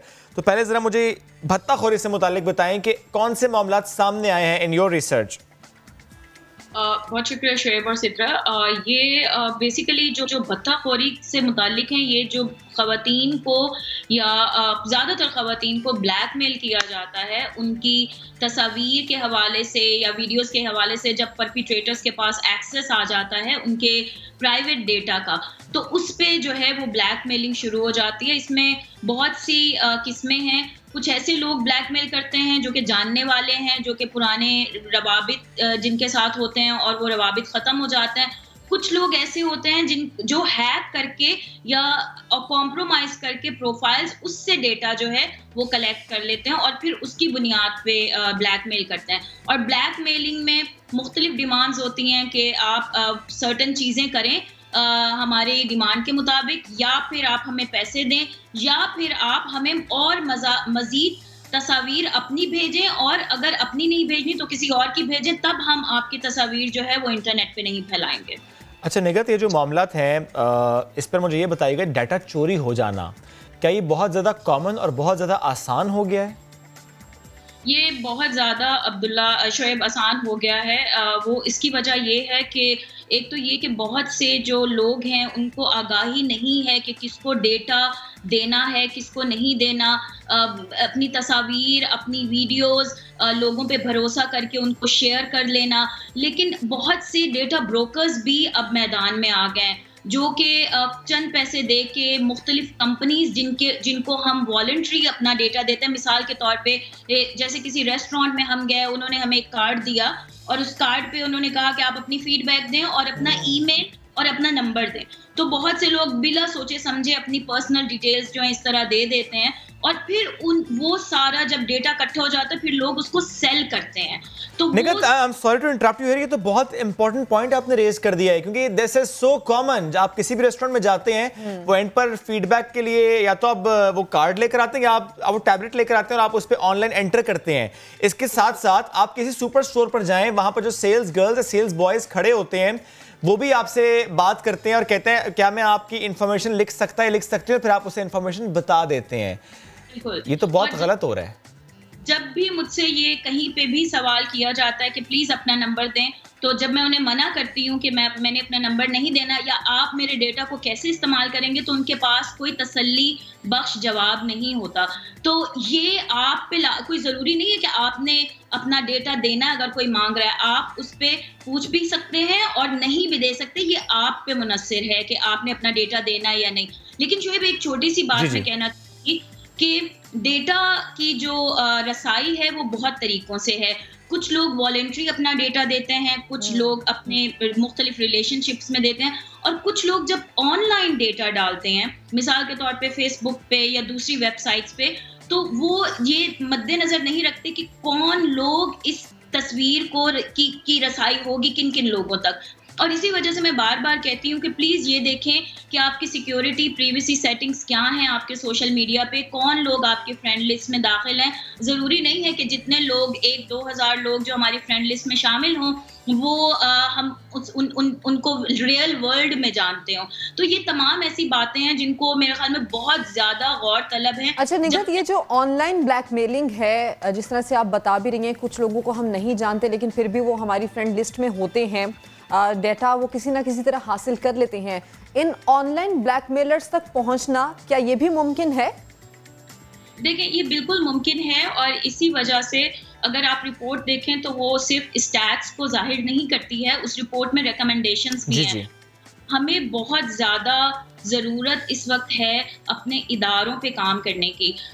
जब ख़वातीन हिम्मत करके चली जाती हैं साइबर क्राइम विंग्स के पास, तो वहाँ पे मुकम्मल एक निज़ाम होना चाहिए कि जब वो ब्लैकमेलिंग की शिकायत करती हैं या जब इस तरह ब्लैकमेलर्स जो हैं उन तक कैसे रसाई हासिल की जाए। आई थिंक वहाँ पे आके हम लोग सारे बिल्कुल एक स्टॉप सा लग जाता है कि अच्छा किस तरीके से इसको लेकर के चलें। तो ये FIA की जिम्मेदारी है, अब ये हमारी IT मिनिस्ट्री की जिम्मेदारी है कि जैसे जैसे डिजिटल पाकिस्तान की हम बात कर रहे हैं और लोगों की ज़्यादा रसाई हो रही है, वैसे वैसे लॉ इन्फोर्समेंट को भी प्रॉपर रिसोर्सफुल करना पड़ेगा और उनकी ट्रेनिंग्स और उसके साथ साथ उनकी जो लोग हैं इन्वेस्टिगेशन ऑफिसर्स या प्रोसिक्यूटर्स या फॉरेंसिक्स के जो मामलात हैं उन पे बहुत ज़्यादा तवज्जो। निगत, अगर आप इसको एक्सप्लेन कर दें एक बार फिर से, चूंकि हमने इस पर कई बार बात की है कि जब भी किसी स्पेशली किसी खातून को हरासमेंट का सामना करना पड़ता है on social media, what she has to do, तो उस पर हमने ज़रा बात की। NR3C इज़ द वेबसाइट जहाँ पर जाकर आपने उस कंप्लेन को लॉन्च करना होता है। मैं चाह रहा हूँ कि एक बार एक तो इस प्रोसेस को, क्योंकि मुझे ये लगता है कि जब भी इस पर बात हो इस प्रोसेस को दोहराना बहुत ज़्यादा ज़रूरी हो जाता है कि शायद कोई और समझ पाए। एक तो इस प्रोसेस को दोहराएं, दूसरा मुझे आप ये बताएं कि अभी करंट सिचुएशन में कि जबकि हम लॉ पर भी काम कर रहे हैं, इम्प्लीमेंटेशन पर भी काम कर रहे हैं, सिचुएशन को बेहतर करने की कोशिश की जा रही है, अभी एक खातून को अगर हरासमेंट का सामना करना पड़ता है और वो कंप्लेन लॉन्च करती है, तो तरीक़ेकार क्या होता है और कहाँ पर मसाइल हैं, और फिर उन मसाइल का जिससे आप रिकमेंडेशन की बात की मैं चाहूँगा इसको दोहराइएगा। बिल्कुल ठीक है। एक तो ये कि अगर किसी को कोई ब्लैकमेलिंग का मसला होता है तो आपने एक छोटी सी लिमिटेशन ये है कि आपके पास पूरे मुल्क में सिर्फ 15 साइबर क्राइम विंग्स हैं। तो अब हम लोगों ने ये रिकमेंडेशन भी दी है कि बहुत सी ख़वातीन जो दूर दराज के इलाकों से हैं, अब वो अगर वहाँ पे मौजूद नहीं है सेंटर, तो वो कैसे जाएं, कहाँ पे जाके कंप्लेन करें। ऑनलाइन कंप्लेन का सिस्टम मौजूद है, आप वहाँ पे कर सकते हैं, लेकिन प्लीज़ इस बात को जहन नशीन रखें कि आपको फौरी जवाब नहीं आएगा, उस पर कुछ हफ्ते लगेंगे। लेकिन अगर आपके शहर में साइबर क्राइम विंग मौजूद है तो आप डायरेक्टली उधर चले जाएं और वहाँ पे अपनी कंप्लेन एक तो लिख के जाएं, दूसरी ये कि और चाहे उर्दू में हो इंग्लिश में हो, और जो सबूत आपके पास हैं वो स्क्रीनशॉट्स की शक्ल में हैं, वो जिस शक्ल में है उनकी प्रिंट आउट ले लें, और अगर आपके मोबाइल में भी हैं तो वो आप साथ लेकर के जाएं। और तीसरी चीज़ ये कि अपना शनाख्ती कार्ड की कॉपी साथ लेकर के जाएं अगर आप एडल्ट हैं। अगर आप माइनर हैं तो फिर आप अपने किसी गार्डियन को साथ लेकर के जाएं। बहुत सी ख़वातीन अपने घर में किसी को साथ नहीं लेकर के जा सकती बिकॉज ऑफ हमारे जो भी कल्चरल रिस्ट्रिक्शंस हैं, तो आप किसी और को भी साथ लेकर के जा सकती हैं जो कि आपके बिहाफ पे कंप्लेन दर्ज करा सकता है। तो एक तो ये चीज़ है, लेकिन शोएब ये चूंकि अब इसमें बहुत सी कॉम्प्लिकेशंस भी हैं और एक लंबा प्रोसेस भी है, तो प्लीज़ अगर किसी को इस पर ज़्यादा मालूमात लेनी हो तो आप 0800 39393 जो हमारी हेल्पलाइन है उस पर कॉल करें। वहाँ पे लॉयर्स भी हैं, वहाँ पे डिजिटल सिक्योरिटी एक्सपर्ट्स भी हैं और मेंटल हेल्थ काउंसलर्स भी हैं जो कि आपसे बात करके आपको प्रॉपर्ली गाइड करेंगे कि आपने अपने मामले से किस तरीके से डील करना है। वेरी नाइस, ये आपने बहुत अच्छा किया कि आपने नंबर भी शेयर किया है, चूंकि वाकई निगत बहुत से लोगों को नहीं मालूम होता कि हाउ टू कंप्लेन और उसके बाद क्या मामला है। अच्छा निगत, एक मामला ये भी था पहले, क्या इसमें तब्दीली आ चुकी है कि जब आपने कंप्लेन फाइल करनी है साइबर क्राइम विंग के पास जाकर NR3C की वेबसाइट पर, तो आपको लोकल पुलिस स्टेशन में भी जाना होता था? क्या ये था वाली बात है या अभी तक ऐसा है? नहीं, ऐसा बिल्कुल नहीं है।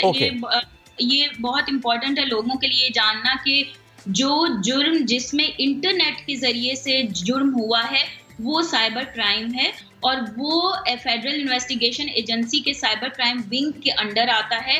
अब अगर किसी को कोई धमकी आमेज कॉल्स आ रही हैं या मैसेजेस आ रहे हैं जो कि SMS हैं जिसमें इंटरनेट का कोई इन्वॉल्वमेंट नहीं है, तो वो आपने अपने इलाके के थाने में जाके कराना है। तो ये जुरिस्डिक्शन जो है इसको देखना बहुत ज़रूरी है कि कौन सी चीज़ किसके ज़ुमरे में आती है, पुलिस के या FIA के। एक बात और बता दें, 70% इजाफा तो हुआ साइबर हरासमेंट पे, लेकिन रिलीव कितना हुआ, इस मामले में कितने फीसद बेहतरी आई?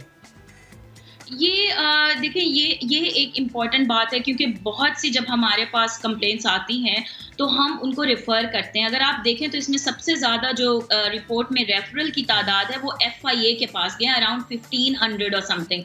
अब देखें जब FIA के पास चला जाता है तो वो इन्वेस्टिगेशन ऑफिसर उस पर तैनात हो जाते हैं, वो उस मामले को देखते हैं। फिर बहुत से लोग जब FIA के पास चले जाते हैं तो वो हमें वापस आके नहीं बताते कि उनका मामला कहाँ तक पहुँचा है। हाँ, बहुत से लोग वापस आके ये ज़रूर कहते हैं कि उनको भी मसाइल दरपेश हैं या आगे जल्दी नहीं जा रहा। तो इसी बात पे हम लोग ये बार बार फोकस करते हैं कि FIA को अंडर सेक्शन 53 आई बिलीव जो पीका का है उसमें पार्लियामेंट्री बॉडी को अपनी रिपोर्ट जमा करानी होती है, ताकि हमें भी पता चले कि FIA के पास जो कंप्लेंट्स आ रही हैं या जो केसेस आ रहे हैं तो वो किस तरीके से डील कर रहे हैं और कितना जो है वो सक्सेस का तनासुब कितना है उनके पास। ठीक है निगहदाद साहिबा, थैंक यू वेरी मच, साथ मौजूद थी आप और इससे मुतालिक गुफ्तगू कर रही थी। बढ़ते हैं आगे और चक्कर लगाएंगे दुनिया भर का, खिलाएंगे आपको बिरयानी, लेकिन पाकिस्तान की नहीं। सुबह ही सुबह खाने पीने की बातें, यहाँ हमने नाश्ता भी नहीं किया। जब मैं आपको बताऊंगा ना ये बिरयानी कैसे बनती है और कितने के, तो कितनी किस्म की बिरयानी खाई है ये बताएं। मैंने बहुत किस्म की बिरयानी खाई है, लेकिन जो अब मैं बिरयानी की बात अब करने वाला हूँ और दिखा रहा हूँ ये मैंने ना खाई है और ये बहुत महंगी बिरयानी है जनाब। दुबई में ये बिरयानी मिलती है और 43,000 रुपए की ये बिरयानी है, गोल्ड बिरयानी। इसमें चिकन गोल्ड का होगा? चिकन गोल्ड का नहीं, चिकन गोल्ड में रैप हुआ होगा। तो इसको बड़ा पसंद किया जा रहा है। वैसे हम जैसे लोग इस बिरयानी को खाएंगे या संभाल के रख लेंगे? हम पहले वो रैप जो है ना उतारेंगे और संभाल के पॉकेट में डाल देंगे, ये गोल्ड है संभाल के रखो। मेरा क्वेश्चन है, गोल्ड इज अ मेटल, हम why are we eating that metal? क्या जरूरत पड़ गई है इतनी महंगी बिरयानी के लिए? इसके ऊपर गार्निशिंग है शुएब, देखें ना आप साथ में, लेकिन इतनी महंगी गार्निशिंग करने चले आप यूं कीजिएगा, आप जब दुबई जाइएगा तो ये वाली बिरयानी लेकर आइएगा, मैं गोल्ड के ये आप गार्निशिंग में कीजिएगा, मैं बिरयानी खा लूंगी। ठीक है। अच्छा, ऐसे में लोगों के लिए ना ये फैसला भी करना बड़ा मुश्किल होगा, हम गार्निशिंग रखें बिरयानी खाएं, क्योंकि बिरयानी लवर भी है, गोल्ड लवर भी है। खानी है कि संभालनी है, करना क्या है? अच्छा, ये सुनहरी प्लेट में इसको पेश किया जाता है और 23 कैरेट सोने के वर्क से इसको सजाया जाता है। एक प्लेट बिरयानी की कीमत जैसे मैंने पहले बताई थी आपको पाकिस्तानी रुपए में, लेकिन चलिए अब आपको दिरहम में बता देते हैं। तो सुना था 1000 दिरहम। जी जी जी, सुनहरी है, 1000 दिरहम में बिरयानी मिलती है। तो अगर आपके पास अन्य वाई पैसा है तो आप लगाना चाह रहे हैं तो मर्जी है भाई, फिर या तो बंदा मेहनत मजदूरी करके बाकी की ख्वाहिशात पूरी कर ले या बिरयानी खा ले। Expensive, too expensive. हम 1000 रुपए की बिरयानी नहीं, मतलब वो भी बहुत ज्यादा हो जाएगी, तो 1000 दिरहम की बिरयानी है। अच्छा, एक और खबर जनूबी कोरिया से। जी, मेरी तो बिरयानी से नजर नहीं आप बिरयानी देखते रहे, मैं जनूबी कोरिया की कंपनी से मुतालिक खबर देता हूँ। एक ऐसी मशीन तैयार की गई है जो गाड़ियों को टांगों पर चलने में मदद फराहम करती है। मशीन का नाम है टाइगर। ऊंचे नीचे दुश्वार गुजार रास्तों पर चलने के काम आएगी, सीढ़ियां पे चढ़ने के काम आएगी। आप देखिए किस तरीके से टायर बन गए उसके लेग्स, और ये बिल्कुल अब आराम से चल के जा रही है। अच्छा, इट लुक्स लाइक जैसे मार्स है, मार्स के कुछ मनाजर ऐसे लगे पहाड़ों पर। मनाजर तो अब ऐसे नक्श हो चुके हैं उसके ऊपर, तो लोगों ने इस पर भी मीम्स बनानी नहीं छोड़ी। अच्छा सिद्रा, ये बहुत वजनी भी नहीं है मशीन जो है, और ड्रोन की मदद से इसको किसी जगह से भी ऐसे लिफ्ट करके किसी और जगह पर पहुंचाया जा सकता है। और ये ऐसे इलाकों में मददगार हो सकती है जैसे आप सफर करते हैं, पथरीले रास्ते होते हैं, तो गाड़ी आपकी वहां से आसानी से नहीं गुजर पाती है, तो ये गाड़ी अब वहाँ पे भी आसानी से गुजर पाएगी। यानी कराची का ट्रैफिक जैम हो गया, आपने ऑफिस से घर जाना है और आपके पास ये सहूलत मौजूद है, तो आपने ऑफिस की छत से ऐसे जाना है और वापस घर पहुंच जाना है। It looks like a robotic car. बल्कि मैंने इसमें ज़्यादा कर दिया है क्योंकि वो बिल्कुल ड्रोन हो जाएगा, इतनी लंबी शायद परवाज ना हो पाए, लेकिन चलने फिरने में आसानी है। फॉर एग्जांपल कराची की 4K चौरंगी से गुजरना है तो इस पे जाना चाहिए, स्मूथ हो जाएगा। अच्छा जी, कब कराची आएगी? जल्द आएगी, जल्द आएगी। जल्द कब? चंद दहाइयाँ। अनारकली उठो, रोबोटिक कार आ गई। चंद दहाइयाँ दरकार है। अब ये मीम बनेंगे।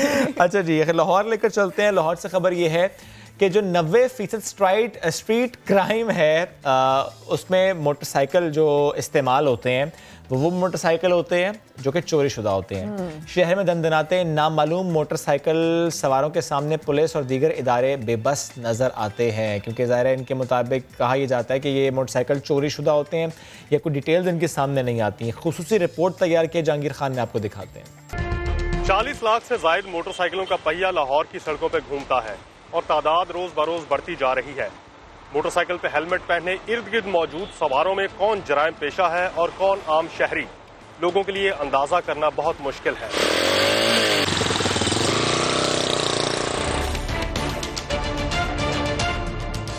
पास कोई भी गुजर जाए तो डर यही होता है कि कोई डकैत ना हो। अक्सरियत लोग आते हैं, वो कुछ ना भी निकले उसे गोली मार के चले जाते हैं। एक साल के दौरान औसतन 5000 से ज्यादा मोटरसाइकिलें शहर से चोरी होती हैं, जिनमें से 90% का इस्तेमाल स्ट्रीट क्राइम्स में होता है।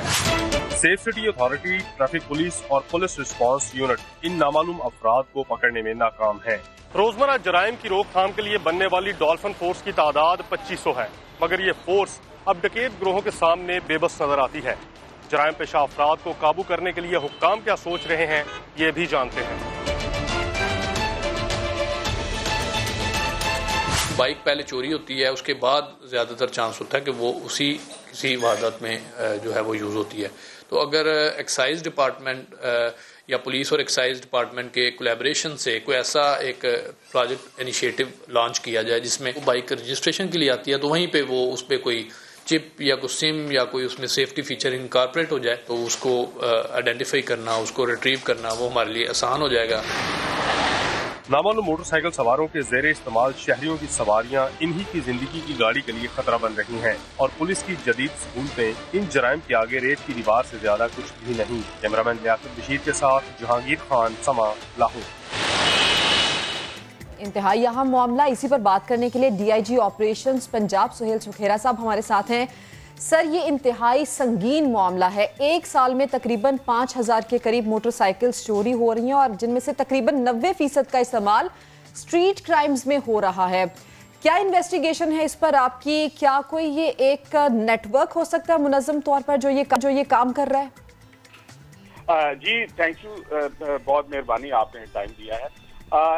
ये बात दुरुस्त है कि तकरीबन 90% जो स्ट्रीट क्राइम है, वारदात हो रही हैं, वो मोटरसाइकिल पे हो रही हैं।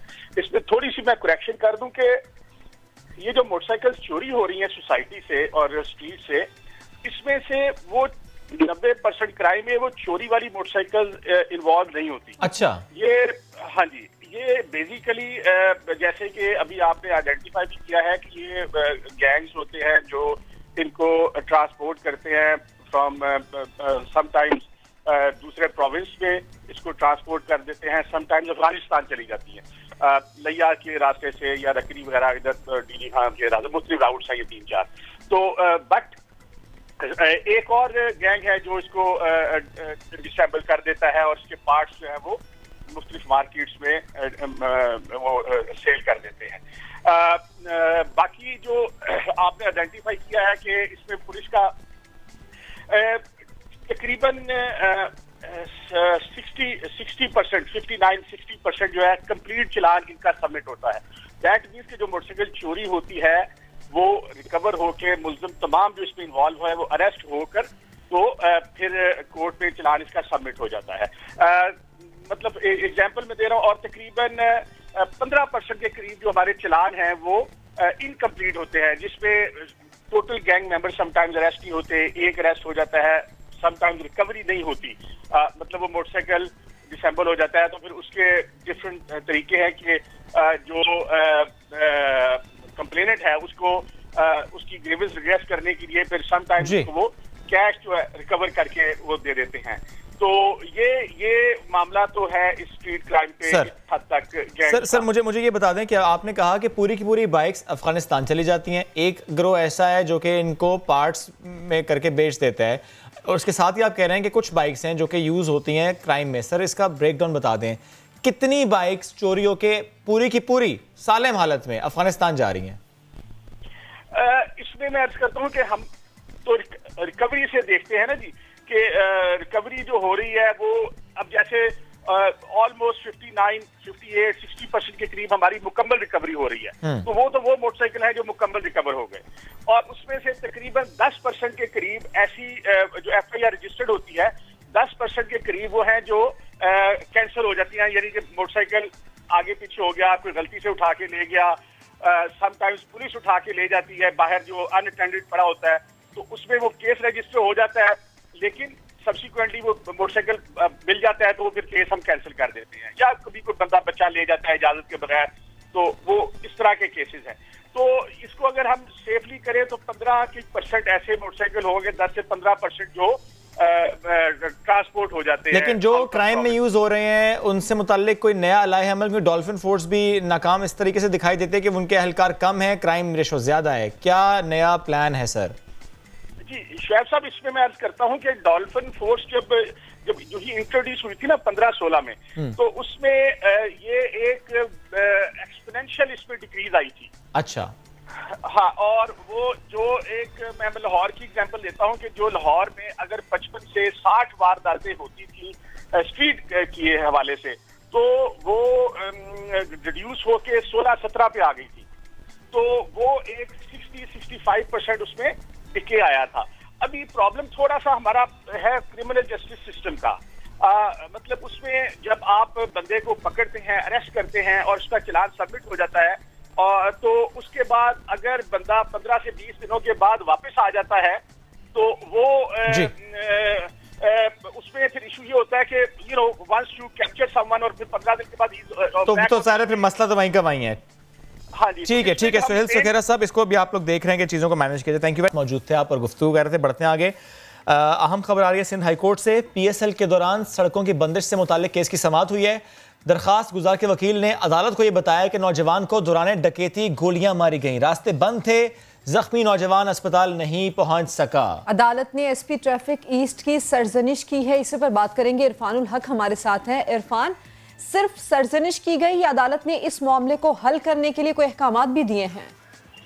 देखिए, अदालत में एक तौहीन अदालत की दरख्वास्त की ज़ेर इल्तवा है, जो कि अदालत ने हुक्म दिया था कि सड़कें बंद ना की जाएं। उस पर अदालत ने सख्त बरहमी का इजहार किया है कि अदालती हुक्म के बावजूद सड़कें बंद की जा रही हैं। और ये वाक़या सामने आया है। एक सीनियर वकील हैं, उनके नवासा हैं नौजवान, जो कि आज से 6 रोज़ कबल मैच के दौरान फंस गया था और ट्रैफिक के दौरान, न सिर्फ ट्रैफिक जाम के दौरान उसके साथ डकैती हुई और उसे गोलियां मारी गई और उस अस्पताल नहीं पहुंच सका। अदालत ने शदीद बरहमी का इजहार किया है हुकाम पर कि अदालती हुक्म के बावजूद सड़कें बंद की जा रही हैं और लोगों को परेशानी हो रही है। अदालत ने ये भी ऑब्जर्वेशन दी है कि मैचेस अब बाहर ले जाएं, शहर से बाहर स्टेडियम ले जाएं और बाहर करवाएं। अदालत ने तौहीन अदालत की दरख्वास्त पर दोबारा पुलिस हुकाम से जवाब तलब किया है। शुक्रिया इरफान, आपने इससे मुतालिक हमें अपडेट किया। एक और खबर सुप्रीम कोर्ट से। इस्लामाबाद इंतजामिया को वकला के मजीद चैम्बर्स गिराने से रोक दिया गया है। चीफ जस्टिस ने दौरान समाअत रिमार्क्स दिए हैं और वाज़ेह किया है कि अदालत किसी के दबाव में नहीं आएगी। जुल्करनैन इकबाल से इसी पर बात करेंगे। जुल्करनैन इकबाल, बताइए समाअत का क्या हवाल रहा और मजीद क्या रिमार्क्स दिए गए?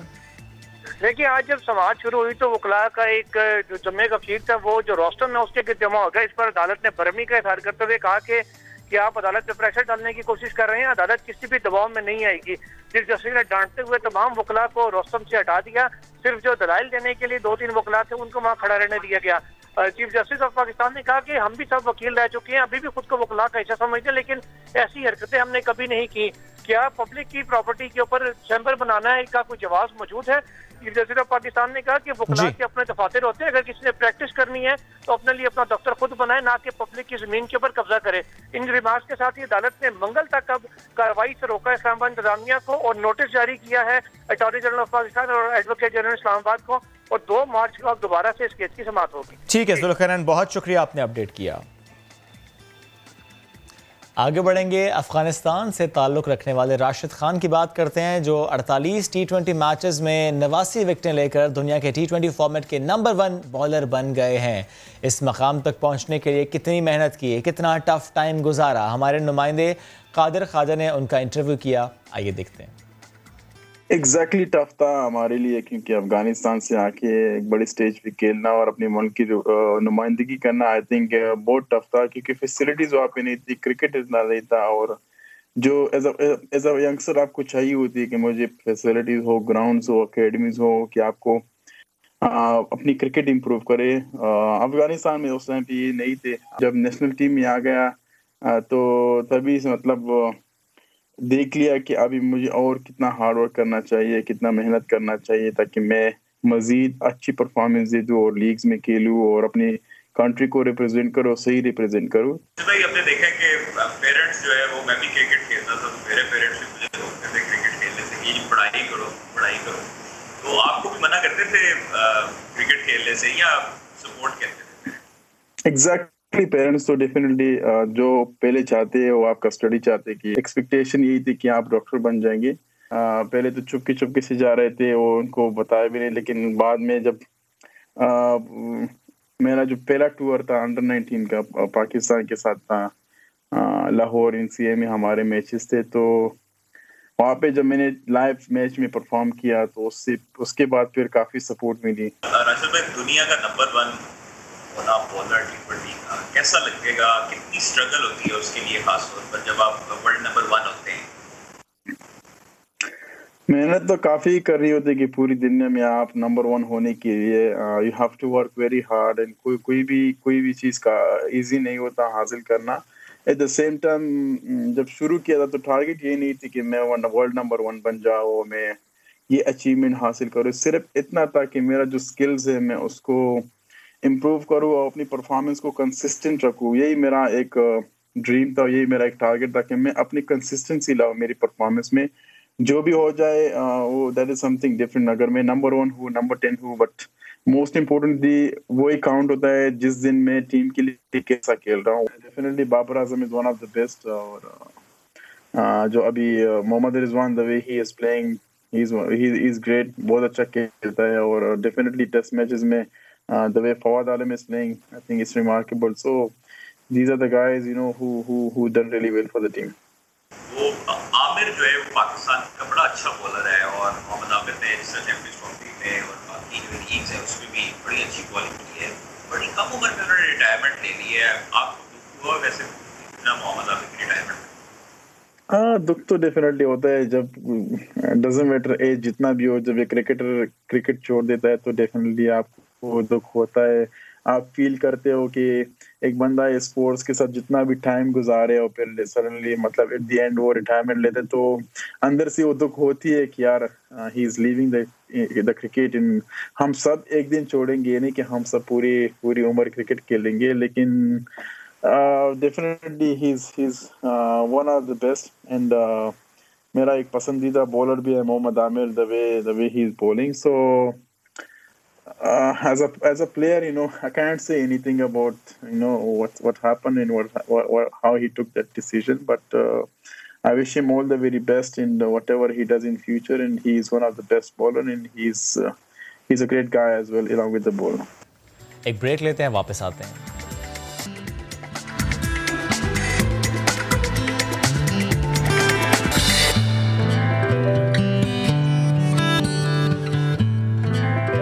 Welcome back after the break. Pakistan वो मुल्क है जहां अक्सर देखते हैं कि लोड शेडिंग हो जाती है, तो ऐसे में जिन लोगों का काम ही मुंसलिक हो इलेक्ट्रिसिटी से, उनका काम मुतासर हो जाता है। जैसे कि सिलाई मशीन, और अगर लाइट ना आ रही हो और वो बिजली से चलने वाली मशीन हो तो उसके लिए फिर बड़े मामलात ख़राब होते हैं। फिर आप ये सिद्रा जैसी ख़वातीन जाके लड़ती हैं टेलर से कि आपने ऑर्डर लेट क्यों कर दिया है। अब ऐसा नहीं होगा। अब ऐसा इसलिए नहीं होगा जनाब क्योंकि अब ये जो मशीन है ये शमसी तवानाई से चलेगी। ये कैसे चलेगी, किसने ये मशीन बना डाली? तो जनाब ये मशीन बनाई है हमारे कम उम्र ऐसे लोगों ने। पेशावर यूनिवर्सिटी के ये तलबा हैं जिन्होंने ये कारनामा अंजाम दिया है। कैसे ये आइडिया उनको आया, आज वो हमारे साथ ही मौजूद हैं, उनसे हम बात करते हैं, मुलाकात करवाते हैं। आमिर सुहेल और अंसाफ वकार मीर हमारे साथ हैं। सबसे पहले तो आप दोनों को वेलकम शो में कहेंगे। दूसरी बात ये कि ये आइडिया कैसे आ गया, सबसे पहले तो आप में से कोई एक ये बता दे। ये कोई यूनिवर्सिटी प्रोजेक्ट था या वैसे ही आपने बस एक दिन इस आइडिया पे काम किया कि इतनी महंगी बिजली है, लोगों को इतनी लोड शेडिंग का भी सामना करना पड़ता है, तो क्यों ना एक ऐसी मशीन बनाई जाए? जी अस्सलाम वालेकुम जी। वालेकुम अस्सलाम। My name is Amir Suhail and I am a student of mechatronics. I have done my mechatronics engineering from UAT Peshawar. असल में हमने एक एंटरप्रेन्योरशिप का सेशन किया था जिसमें हमें ये पता चला कि स्टार्टअप बिजनेस किस तरह करते हैं। तो फिर हम जो लोकल प्रॉब्लम्स है उसको ढूंढते रहे। तो उससे हमें पता चला कि पाकिस्तान में लोड शेडिंग की वजह से जो टेलर्स कम्युनिटी है उनको बहुत ज़्यादा मसाइल दरपेश है। तो उस मसले को हल करने के लिए हमने एक डीसी मोटर तैयार किया है जो कि सोलर पावर्ड मोटर है। ज़्यादातर अगर आप देख लें कि पाकिस्तान के कबायली इलाका जात हो गए, इस तरह के पंजाब के बहुत से इलाके हो गए, इंटीरियर सिंध हो गया, KP के बहुत से इलाके जहाँ पे बिजली की लोड शेडिंग बहुत ज़्यादा है, जिससे टेलर्स कम्यूनिटी का टाइम भी ज़्यादा ज़ाया होता है और उसके साथ उनका काम भी रुका हुआ होता है। तो इस मसले को हल करने के लिए हमने एक लोकली रिसाइकल्ड मटेरियल से एक मोटर तैयार किया है जो कि सोलर से चलती है, जिसको आप बैटरी के साथ भी लगा सकते हैं और सोलर पैनल के साथ भी लगा सकते हैं। जबरदस्त। साहब आप बता दीजिए कॉस्ट से मुताल्लिक भी।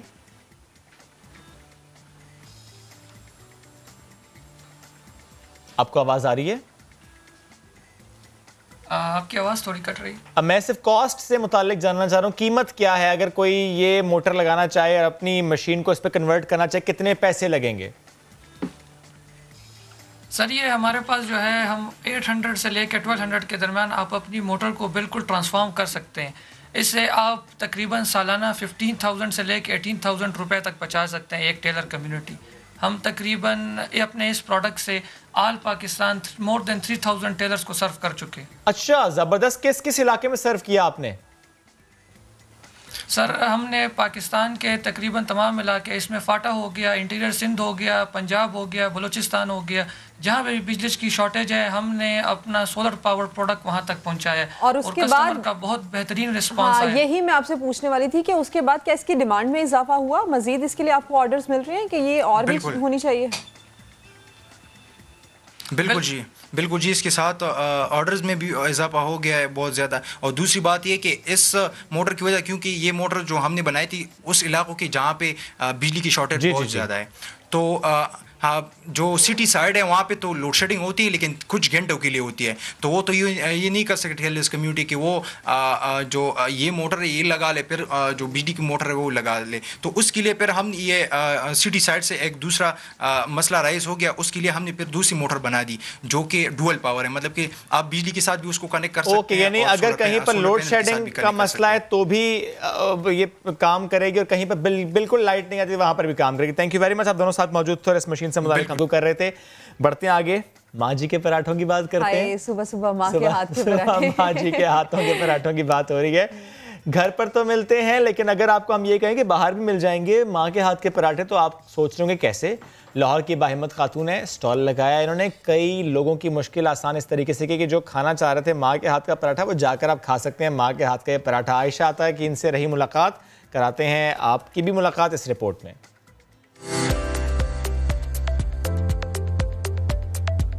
किसी के आगे हाथ फैलाने में कोई अजमत नहीं है, मेहनत में अजमत है।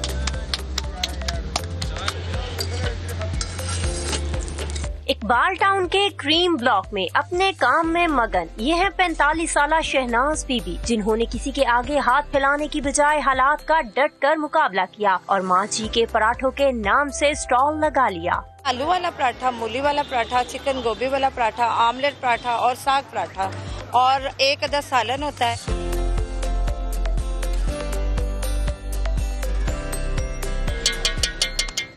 शहनाज बीबी रोजाना पराठों का सामान तैयार करके लाती और ग्राहकों को अपने हाथों से ताज़ा पराठे बनाकर देती हैं। मालियों की जॉब करते थे, जॉब छूट गई इनकी और उसके बाद बड़ी परेशानी हो गई थी। फिर मैंने पैसे उधार पकड़कर मैंने इनको कहा कि ये काम करना है। शहनाज बीबी का खावन भी इसका हाथ बटाता है और ग्राहकों की आओ भगत के लिए हर वक्त तैयार रहता है। कभी खा लेते थे बच्चे, कभी भूखे रहते थे। घर में बहुत परेशानी चल रही थी। 7 बेटियां और एक बेटा 10 साल का 5वीं में पढ़ रहा है, बच्चियां भी पढ़ रही हैं। माँ जी के पराठों से न सिर्फ मार्केट के दुकानदार लुत्फानंदोज होते हैं बल्कि भीनी भीनी खुशबू की बदौलत खरीदारी के लिए आए अफराद भी स्टॉल की जानिब खींचे चले आते हैं। बहुत अच्छा टेस्ट है। यहाँ मेरे घर में मामा बनाती है, उनकी हर कोई तारीफ करता है, लेकिन मैं कहूँगा ये उससे भी अच्छा है। अप्रिशिएट मैं करूँगी, बजाय इसके कि वो मांगती फिरें, ये वो खुद मेहनत करती हैं। शहनाज बीबी का ये स्टॉल रात गए तक चलता है और ग्राहक भी पराठों की खूब तारीफ करते हैं। मुश्किल हालात का डट कर मुकाबला करने वाली शहनाज न सिर्फ रिज़्क़े हलाल कमाकर अपना और अपने बच्चों का पेट पाल रही है बल्कि अपने जैसी बाकी खवातीन के लिए अज़्मो हिम्मत की जीती जागती मिसाल भी है। कैमरामैन गुलरेज रॉय के साथ आयशा आता, समा, लाहौर। आगे बढ़ते हैं, पाकिस्तान के टैलेंट की बात करते हैं, पाकिस्तान का नाम रोशन करने वालों की बात करते हैं। मारूफ मार्शल आर्ट माहिर और world record holder Irfan Mehsud ने 39वां गिनीज वर्ल्ड रिकॉर्ड अपने नाम कर लिया है। इरफान इस वक्त हमारे साथ भी मौजूद हैं, उनसे बात भी कर लेते हैं। Irfan, welcome to the show. ये बताएं कि सबसे पहले आप कितने रिकॉर्ड्स बना चुके हैं, कितने रिकॉर्ड्स तोड़ चुके हैं और अब नया क्या रिकॉर्ड बनाया है आपने? सबसे पहले मैं आप लोगों का शुक्रिया अदा करना चाहूँगा। मेरे 39 Guinness record officially Guinness world record वालों से अप्रूव हो चुके हैं। इसमें 12 गिनीज वर्ल्ड रिकॉर्ड मैंने इंडिया के तोड़े हैं और 22 पुशअप के रिकॉर्ड हैं, जो वर्ल्ड लेवल पे सबसे ज्यादा पुशअप कैटेगरीज के जो रिकॉर्ड है वो मेरे पास। और जो आप रिकॉर्ड तोड़ा जरा उसके मुतालिक बताएं, किसका रिकॉर्ड तोड़ा है और किया क्या है? ये रिकॉर्ड पेडी डोयल है, यूके के। इसको वर्ल्ड लेवल पे फिटेस्ट एथलीट का एजाज भी हासिल है। इसका ये रिकॉर्ड था 80 पाउंड वजन के साथ। इसने स्टार जंप किए थे, जो बहुत डिफिकल्ट रिकॉर्ड था। इसके लिए तकरीबन मैंने 1 साल से ज्यादा टाइम दिया था इस रिकॉर्ड के लिए प्रैक्टिस की। तो ये 80 पाउंड वजन के साथ स्टार जंप किए थे और उसका जो रिकॉर्ड था पेडी डोयल का वो 27 था और मैंने ये 36 स्टार जंप। अच्छा, ये रिकॉर्ड 8 साल से कोई नहीं तोड़ पाया था, 8 साल के बाद आपने इस रिकॉर्ड को तोड़ा? जी बिल्कुल, ये 8 साल तकरीबन ये रिकॉर्ड जो था पेडी डोयल के पास ही था। 8 साल के बाद ये रिकॉर्ड मैंने तोड़ दिया। इरफान, ये ऐसे ही है कि वजन उठाकर आपने जंपिंग जैक करना है, ऐसे ही होता है? जी बिल्कुल, 80 पाउंड वजन के साथ होते हैं। ये सिंपल बगैर वजन के नहीं, ये 80 पाउंड वजन तकरीबन इससे पहले भी एक मेरा रिकॉर्ड था इसी जल्दी जैक का। तो ये वजन के साथ हमें करना पड़ता है, बगैर वजन के नहीं। अच्छा, उसके लिए आपकी फिर रूटीन क्या रही? दिन में कितनी बार प्रैक्टिस की, या कुछ आपने हफ्ते में कोई टाइम सेट किया हुआ था कि प्रैक्टिस करनी है? क्या किया था और क्या कुछ खाते रहे हैं इस दौरान? ये प्रैक्टिस इस तरह होती है कि मेरा एक मार्शल आर्ट क्लब भी है, उसमें 2 घंटे प्रैक्टिस उधर स्टूडेंट के साथ भी मैं करता हूँ, स्टूडेंट को भी मैं तैयार करता हूँ। और साथ में ये होता है कि जब रिकॉर्ड में अटेम्प्ट करता हूँ तो 4 से 5 घंटे लगातार में दिन में प्रैक्टिस मुझे करनी पड़ती है। और स्पेशली रमजान के दिनों में फिर मैं ज्यादा प्रैक्टिस स्टार्ट कर देता हूँ। शेरी तक मेरी प्रैक्टिस होती है। फिर उसके बाद फिर 8 या 9 रिकॉर्ड एक साथ में 10-10, 15-15 दिनों के वक्त से अटेम्प्ट। अच्छा, आप मुझे बताएं कि 8 साल लगे आपको रिकॉर्ड तोड़ने में, कोई और रिकॉर्ड जो तोड़ना चाहते हैं, ख्वाहिश है, कोशिश कर रहे हैं, प्रैक्टिस हो रही है, कौन सा है और किसका है? इंशाल्लाह कुछ रिकॉर्ड मैंने अटेम्प्ट किए हुए हैं, मैंने भिजवाए हुए हैं, उसका इंतजार है कि वो अप्रूव हो जाए। इंशाल्लाह वो एक सरप्राइज है, उसमें 1-2 रिकॉर्ड इंडिया के भी शामिल है। अगर वो वहाँ से अप्रूव हो गए तो वो मेरे लिए बहुत फख्र की बात होगी। अच्छा, इतने सारे रिकॉर्ड्स आप कह रहे हैं, कोई एक बता दें। सरप्राइज तो चले, बहुत सारे रिकॉर्ड्स का आप कह रहे हैं, कोई एक बता दें कौन सा ऐसा रिकॉर्ड है जो आपका टारगेट है, अगला निशाने पर है? ये इंडिया का एक रिकॉर्ड था, इसको मैंने 3 दफा पहले भी अटेम्प्ट किया था, लेकिन बदकिस्मती से वो रिकॉर्ड अप्रूव नहीं हुआ। 80 पाउंड वजन के साथ पुशअप किए थे। एक इंडियन प्लेयर था, 51 पुशअप 80 पाउंड के साथ किए थे। वो रिकॉर्ड मैंने अटेम्प्ट किया है, उम्मीद करते हैं कि वो इंशाल्लाह आप वो जीतेंगे और आप जो जिस रिकॉर्ड को ब्रेक करना चाहते हैं आप करेंगे, और हम दोबारा आपसे इससे मुतालिक बात भी करेंगे। Thank you very much. साथ मौजूद थे आप और इससे मुतालिक गुफ्तगू कर रहे थे। बढ़ते हैं आगे और हम लोग वीकेंड के एंड पे लाजमी बात करते हैं कुछ ज़हनी उलझनों से मुतालिक, अपनी रूटीन को कैसे बदलना है और कितना बदलना ज़रूरी है, इस पर बात करते हैं कि काम जब कर रहे होते हैं तो तब सिर्फ कीजिए काम, और जब हम अपने घर वालों के साथ, प्यारों के साथ, तो फिर भरपूर वक्त गुजारें और वक्त सिर्फ उनको दें। उस वक्त मोबाइल भी साइड पर होना चाहिए, टेंशन भी नहीं होनी चाहिए, और ऑफिस को तो बिल्कुल याद नहीं करना चाहिए। ये करना क्यों ज़रूरी है, इस पर करेंगे बात, लेकिन पहले एक वीडियो आपको देखते। तो जनाब, इस पर बात करना बेहद ज़रूरी है। अगर आप भी ज़हनी उलझन का शिकार हैं तो एक्सपर्ट से बात करने के लिए आप हमारे नंबर पर कॉल भी कर सकते हैं, जो कि टेलीविजन स्क्रीन पर चल भी रहा है। और इसी पर बात करने के लिए क्लिनिकल एक्सपर्ट ज़हरा अली साहिबा हमारे साथ स्टूडियो में मौजूद हैं। Zahra, welcome to the show. सबसे पहला सवाल, क्या काम का जुनून सर पर सवार करना ये भी कोई जहनी बीमारी है? अगर है ये जहनी बीमारी, कुछ लोग होते हैं वर्कोहॉलिक होते हैं, हर वक्त काम के बारे में सोचते हैं, अगर हर वक्त काम के बारे में सोचना ये एक जहनी बीमारी है तो इसका क्या हल है? इसको हम जहनी बीमारी तो नहीं कहेंगे, लेकिन इसके पीछे कोई जहनी बीमारी ज़रूर हो सकती है। अच्छा। वर्कोहॉलिक यानी वर्क से एडिक्ट होना, या आप इतना बेकाबू, ये एक बेकाबू तौर पे ज़रूरत महसूस करें कि आप हर वक्त काम करते रहें, और सिर्फ काम करते ही नहीं रहें, यानी लॉन्ग आवर्स ही नहीं, लेकिन लॉन्ग आवर्स के बाद भी आप काम के बारे में सोचते रहें, और इतना ज़्यादा सोचते रहें या इतना ज़्यादा उसमें इंडल्ज रहें कि आपकी ज़िंदगी के बाकी जो एरियाज़ हैं वो अफेक्ट हो जाएं। ज़रा फिर तो मेरा ख्याल है मुझे किसी और कॉलर की ज़रूरत नहीं है। The case is in front of you.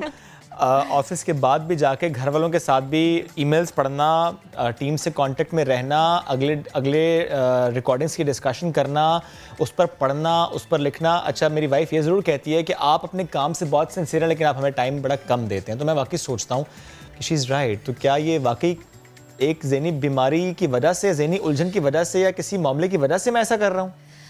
देखिए, दो चीज़ें हैं। एक तो वर्क के साथ, अपने काम के साथ डेडिकेटेड होना एक चीज़ है, और फिर एडिक्टेड होना दूसरी चीज़ है। अगर आप अपने काम में इतना टाइम लगा रहे हैं जो कि एक्सपेक्टेशन से ज़्यादा है, यानी आपसे एक्सपेक्टेड है कि आप 8 घंटे काम करें, लेकिन आप उससे ज़्यादा अगर काम कर रहे हैं और आपकी ज़िंदगी के और एरियाज़ अफेक्ट हो रहे हैं, इनफैक्ट कि आपकी जिस्मानी सेहत या आपका जहनी सुकून अफेक्ट अगर हो रहा है, तो दैट मीन्स कि कोई गड़बड़ है। अच्छा शुएब, जैसे बता रहे हैं कि घर जाकर भी ईमेल्स वगैरह चेक करनी पड़ती हैं, टीम से कोऑर्डिनेशन करनी पड़ती है, जो कि हमारी टीम हमसे बहुत ज़्यादा काम करवाती है। इसको मैनेज कैसे किया जा सकता है? टीम बदले। नो। अच्छा, आप सही कह रहे हैं। अब जिस तरह का माहौल है और जो सोसाइटी हमसे एक्सपेक्ट करती है, अब मल्टीटास्किंग करना जो है उसको बहुत सराहा जाता है, और आपसे एक्सपेक्टेड है कि आप जो है वो तेज़ काम करें और बहुत सारे रिस्पॉन्सिबिलिटीज़ को एक साथ हैंडल करें। लेकिन ज़िंदगी में नज़्म व ज़ब्त यानी कि डिसिप्लिन, उसकी बहुत अहमियत है, और उसके लिए आई वुड से कि जितनी ये फास्ट ज़िंदगी है, मैं भी उससे बाहर नहीं हूँ, मैं भी उसी का पार्ट हूँ, लेकिन शॉर्ट ब्रेक्स लेना बहुत ज़रूरी है। अगर तो आप काम के साथ ऐसा वक्त निकाल सकते हैं कि आप ज़िंदगी को एंजॉय कर सकते हैं या अच्छा महसूस कर सकते हैं, या जो घर वालों के साथ टाइम स्पेंड करने की ज़रूरत है वो आप क्वालिटी टाइम अगर आप निकाल सकते हैं, तो that means you are doing good. लेकिन अगर आप इतना काम कर रहे हैं कि आप कहीं के भी नहीं हैं, तो अच्छा ज़रा एक और सवाल मेरा ये कि जैसे एक तो बात हो गई काम को जहन पे सवार कर लिया, कोई एक स्पेसिफिक चीज़, चाहे वो काम है या कोई और बात है, उसको जहन पे सवार कर लेना और हर वक्त उसी पे फोकस करना, इसकी वजह से बाकी कितने पोर्शंस, बाकी कितने एरियाज, बाकी कितनी चीज़ें इग्नोर हो जाती हैं। तो इससे तवज्जो हटाने के लिए क्या करना चाहिए? आपने बताया ना कि वैसे तो क्वालिटी टाइम गुजारना चाहिए, एक ये जो जहनी मसला है इसके लिए क्या करना चाहिए? अगर तो आप ये महसूस करते हैं कि बहुत कोशिशों के बाद भी आप इसको एक्सेप्ट करते हैं, आप मानते हैं कि हाँ मैं नहीं डिसिप्लिन ला सक रहा या मैं बैलेंस नहीं कर सक रहा, और कोशिश के बावजूद भी अगर आप नहीं कर पाते, अगर आपको लगता है कि काम आपका राह फरार है, आप घबराहट या इस्तराब या मायूसी महसूस करते हैं और उसकी वजह से आप या अकेलापन महसूस करते हैं और उसकी वजह से आप काम में ज़्यादा इंडल्ज रहते हैं, तो देन आई थिंक एक प्रोफेशनल से बात करना बहुत वजह हो सकती है। ओवर थिंकिंग भी और परफेक्शनिज्म भी एक वजह हो सकती है। क्या मैं ये समझूं कि समटाइम्स अपने रिलेशनशिप्स से राह फरार इख्तियार करने के लिए काम की तरफ जाना, ये लोग करते हैं कुछ?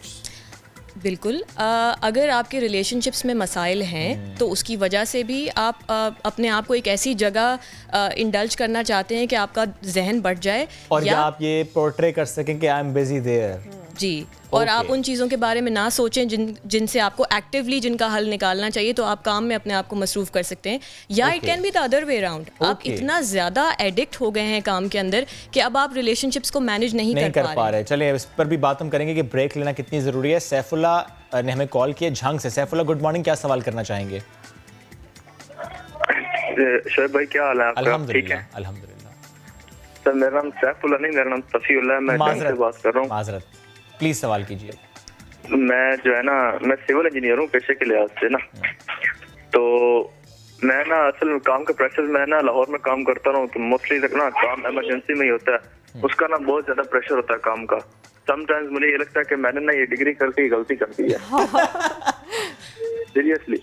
और मुझे ना 3 से 4 मतलब सुसाइड के ख्याल आ चुके हैं, मैं बहुत ज्यादा टेंस रहता हूं। ये बहुत अलार्मिंग है। प्लीज ज़रा if you want to respond this.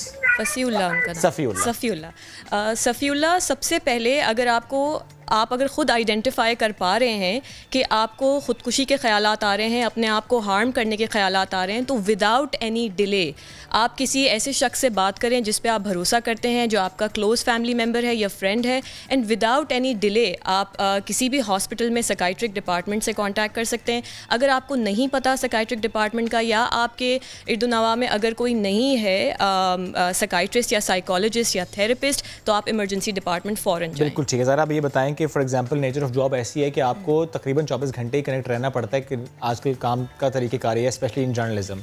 ऐसे में साल में क्या एक बार छुट्टी लेकर फैमिली के साथ टाइम स्पेंड करना काफ़ी होगा, वो ब्रेक काफ़ी होगी? ये दरअसल गुजारिश भी कर रहे हैं अपनी टीम से। जी। ठीक है, चले अगर जो है मेरे वसीले से ये हो जाता है तो बहुत अच्छी बात है। आई वुड से वेकेशन बहुत ज़रूरी है, एंड आई थिंक कोई काम ऐसा नहीं है जिसमें आपको कुछ लीव्स ना मिलती हों, उनको यूटिलाइज़ करना, लेकिन ये ध्यान रहे कि काम में ही नहीं, अच्छा क्वालिटी जो टाइम है वो अपनी फैमिली के साथ अपने लिए निकालना बहुत ज़रूरी है। और अगर बहुत सारे ऐसे लोग हैं जिनके लिए वेकेशन अगर पॉसिबल नहीं है, तो छोटे छोटे ब्रेक्स लेना। अगर आप 24 आवर्स भी काम करें, हर सेगमेंट के बाद if you can take out 2 minutes and एक वॉक करके आप आ जाएं, या पानी का एक सिप ले लें, थोड़ा सा ब्रेक आई थिंक। इवन दिन में किसी हिस्से में स्पेशली इन द इवनिंग अगर आप फैमिली के साथ बाहर किसी पार्क में चले जाएं तो वो एक अच्छी ब्रेक होती है, एक हेल्दी ब्रेक होती है, बहुत ज़रूरी होती है। लेकिन अपना फ़ोन साइड पे रख के, ये बहुत ज़रूरी है, क्योंकि ज़ाहिर है फ़ोन साथ होगा तो कनेक्टिविटी रहेगी। वैसे भी ये जो मैरिड लोग हैं ना, ये बेगम के साथ बच्चों के साथ मोबाइल का इस्तेमाल करते हैं, और उनको उसी वक्त रियलाइज होता है जब बेगम की तरफ से डंडे पड़ते हैं। बिल्कुल ऐसा है। ये इसका मतलब सिर्फ मैं ऐसा शौहर नहीं हूँ, ये तमाम शौहरों को ऐसे डंडे पड़ते हैं। एक और कॉलर है Yasir from Manasara. Yasir good morning, क्या सवाल करना चाहेंगे? जी अस्सलाम वालेकुम सर। वालेकुम सलाम सर, मैंने पूछना किया था, मेरी वालदा है ना, तो उनको जो है ना अगर घर का कोई काम करती हैं तो वो सही रहती हैं, नहीं तो वो डिप्रेशन का शिकार है। फ्री रहना यानी कि उनके लिए मुश्किल है। जी हाँ सर। प्लीज ज़ारा। देखिए, डिप्रेशन में दो चीज़ें हो सकती हैं। अगर अंडरलाइंग मास्क डिप्रेशन है तो या तो जो है आप बहुत ज़्यादा अपने आप को किसी और चीज़ में बिज़ी रखते हैं, या तो जो है डिप्रेशन इतना सिवियर है कि आप कोई काम भी नहीं कर सकते, right. And because of depression बहुत दफ़ा ये भी होता है कि एक तो आप फ्री हैं, उसकी वजह से भी आप लो फील करते हैं, लेकिन आप कर भी नहीं सकते, आप अपने अंदर वो हिम्मत नहीं महसूस करते, और जब आपके पास वो टाइम होता है जब आप हिम्मत महसूस नहीं कर रहे या जब आप लो फील कर रहे हैं, तो उस वक्त वो ख्यालात जो है दोबारा से आ जाते हैं, और फिर आप मज़ीद जो वो एक साइकिल बनता चला जाता है कि आप मज़ीद लो फील करते हैं। तो उसके लिए अगर ये क्लियरली उनको नज़र आ रहा है दैट शी इज़ डिप्रेस्ड, तो किसी मेंटल हेल्थ प्रोफेशनल से बात करना बहुत ज़रूरी है। ठीक है, thank you very much Zara, साथ मौजूद थी आप और आपने इसको एक्सप्लेन किया। स्पेशली अगर सुसाइडल थॉट आ रहे हैं या डिप्रेशन है, एंग्जाइटी लेवल बहुत बढ़ चुका है, तो किसी हेल्थ प्रोफेशनल से रुजू करना बहुत ज़रूरी है, किसी ऐसे शख्स से बात करना बहुत ज़रूरी है जिस पर आपका एतबार है। वैसे वक्त ख़त्म हो गया है, लेकिन आज हम ये नहीं कहेंगे कि कल का शो हमारा बेस्ट ऑफ नया दिन होगा। कल हमारा शो एक नया अंदाज से होगा, चूँकि कल है 27 फरवरी। फैंटास्टिक टी की कहानी फिर से दोहराएंगे, लेकिन कल अपना बहुत सा ख्याल रखिए। अल्लाह हाफ़िज़।